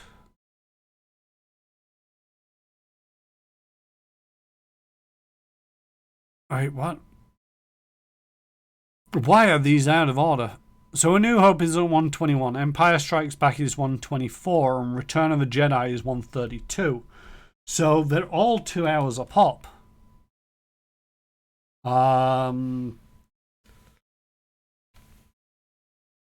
It just flies by as it's such great storytelling. I mean,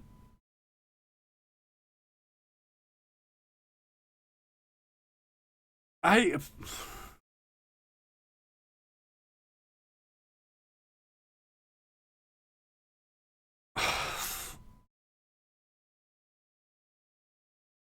don't really get that.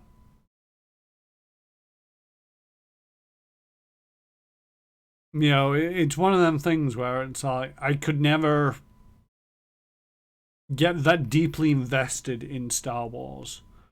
You know, I can watch them, I can enjoy them. Funny, after a lifetime of loving Star Wars, I've never given a second thought to their runtime. I mean, the only reason why I'm giving thought to their runtime is because, you know, like I say, the three of the original trilogy, by the time that I was a kid and, you know, comprehending watching these things, it will be a case that it be so like after lunch on a Sunday afternoon, you know, we're looking at like 1 o'clock. My mother would be so like, let's watch a movie, let's watch Star Wars. And when she said let's watch Star Wars, she didn't just mean A New Hope or The Empire Strikes Back or Return of a Jedi. No, she meant all three of them. So it'd be so like 7 o'clock by the time that it was all over, but it was essentially the afternoon of watching Star Wars. But because of that, there was no definitive mental breaks between the movies.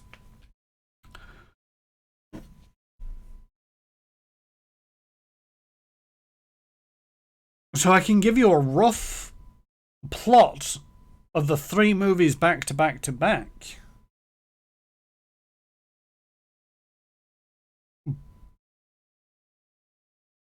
But yeah, it's just a big 6-hour film. So you say, you know, the first 15 minutes of Return of the Jedi, I have no idea where Return of a Jedi starts.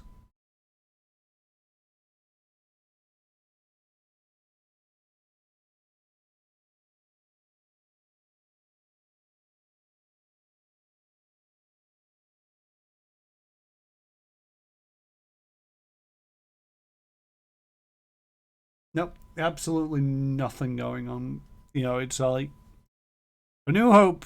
A New Hope is fairly easy to contain because it's punctuated between, you know, the revelation of the Death Star and the destruction of the Death Star.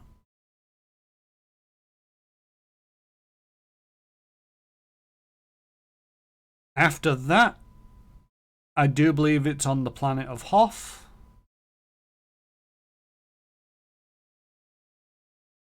where the Empire attacks and they all have to scatter to gather allies and resources.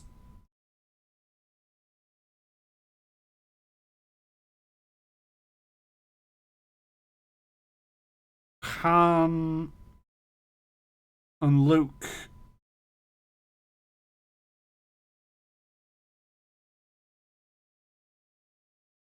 go to the Cloud City.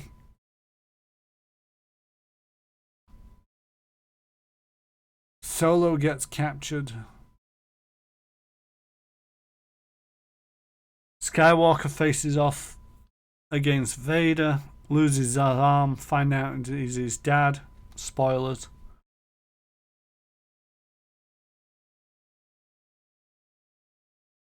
Meets back up with Leia. Some rest and recovery. Or does Leia get captured as well, trying to approach the huts? He has to visit the second-hand shop, but Tish.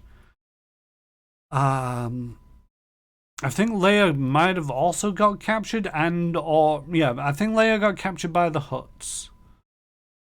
Chewbacca and Luke go after, follow the trail for Han, and find Boba Fett trailing Han to the hut. Essentially rescue Han Solo and Leia in the same breath with the Rancor? I don't think it's a Rancor. I think it's bigger than a Rancor. It's so much bigger. It starts with a G, something like that. Then they go to a new rebel staging area, which is on the Ewok planet. Snorlax? No, it's not Snorlax, that's a fucking Pokemon. Sarlacc?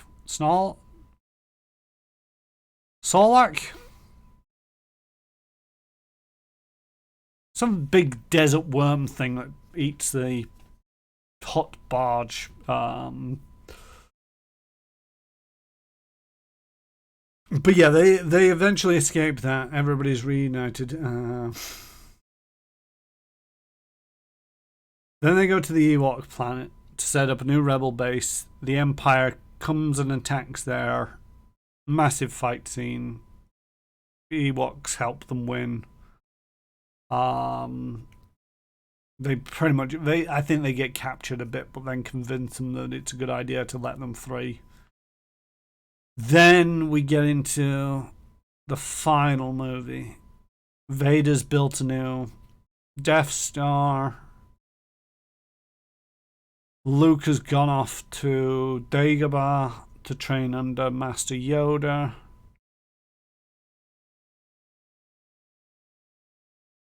Han and Leia are getting freaky with it and trying to build up the Rebel Alliance.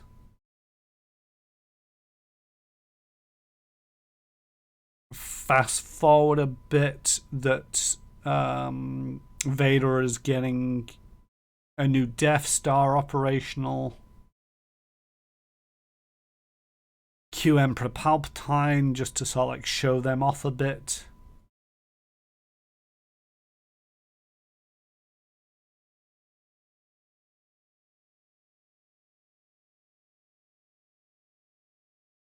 Luke eventually learns the Force a little bit better than he did. Yoda's dead.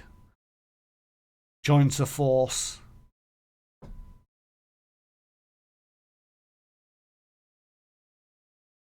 Goes back up to meet with Luke, with Leia. I don't really think there was much in the way of punctuation marks in The Return of a Jedi. I think it was mainly just Luke. He goes to confront his father, and I'm trying to remember how that comes about. I say confront, he might have been captured and has to fight his way out. I can't remember. Or was it an infiltration mission? Because they figured out to put a grid over the exhaust port to stop torpedoes from getting in there. And that scuppered their plans, so they had to come up with a new plan, and it might have been an infiltration plan. Maybe. It's a little bit vague there. But Luke ends up on the Death Star Mark II with Vader.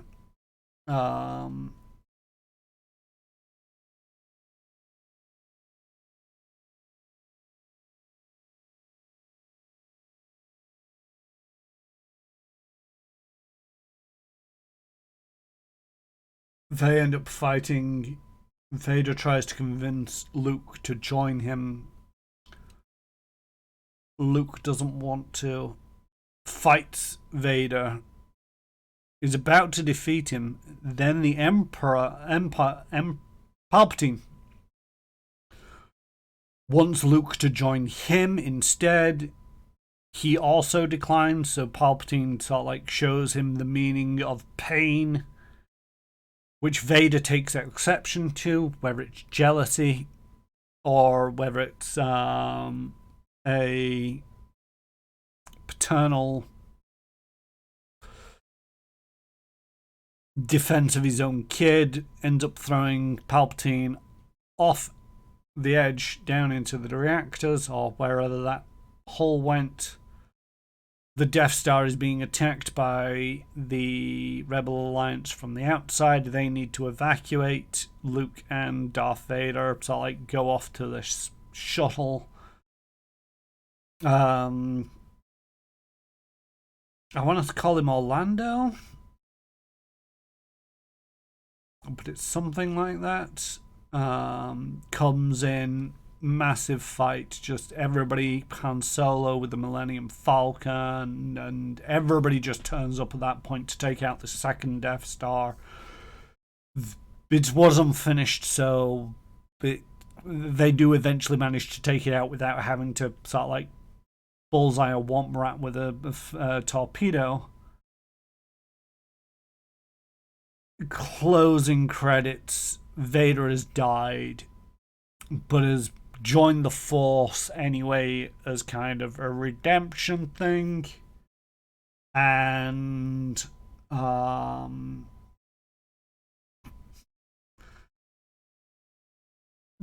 that pretty much wraps up the movie with them having the party in the middle of nowhere. Oh no, they do go to an award ceremony. I'm pretty sure there's something about sitting beside a campfire and having all three of them turn up to be like, yes, we're now with the Force, but peace be upon you. But I can't remember where that kind of fits all into it. But they eventually go off, and everybody gets an award ceremony, apart from the Wookiee, which is probably the greatest travesty in the entirety of Star Wars. And yeah, that's roughly it. The original trilogy, off the top of my head. But individual quotes do not fall out of my skull. Apart from some of the really fucking cringy ones, like "I love you, I know." That one. Use the Force. Alright, what am I supposed to use it for? Hey, when do the Klingons come in? And they've taken the droids to Isengard. Don't think that, I think the single best third-hand telling of the Star Wars I've ever experienced. So much of it is right. Little bits in random places and a Pokemon thrown in so close, but you even got the bullseye "want right" quote in there.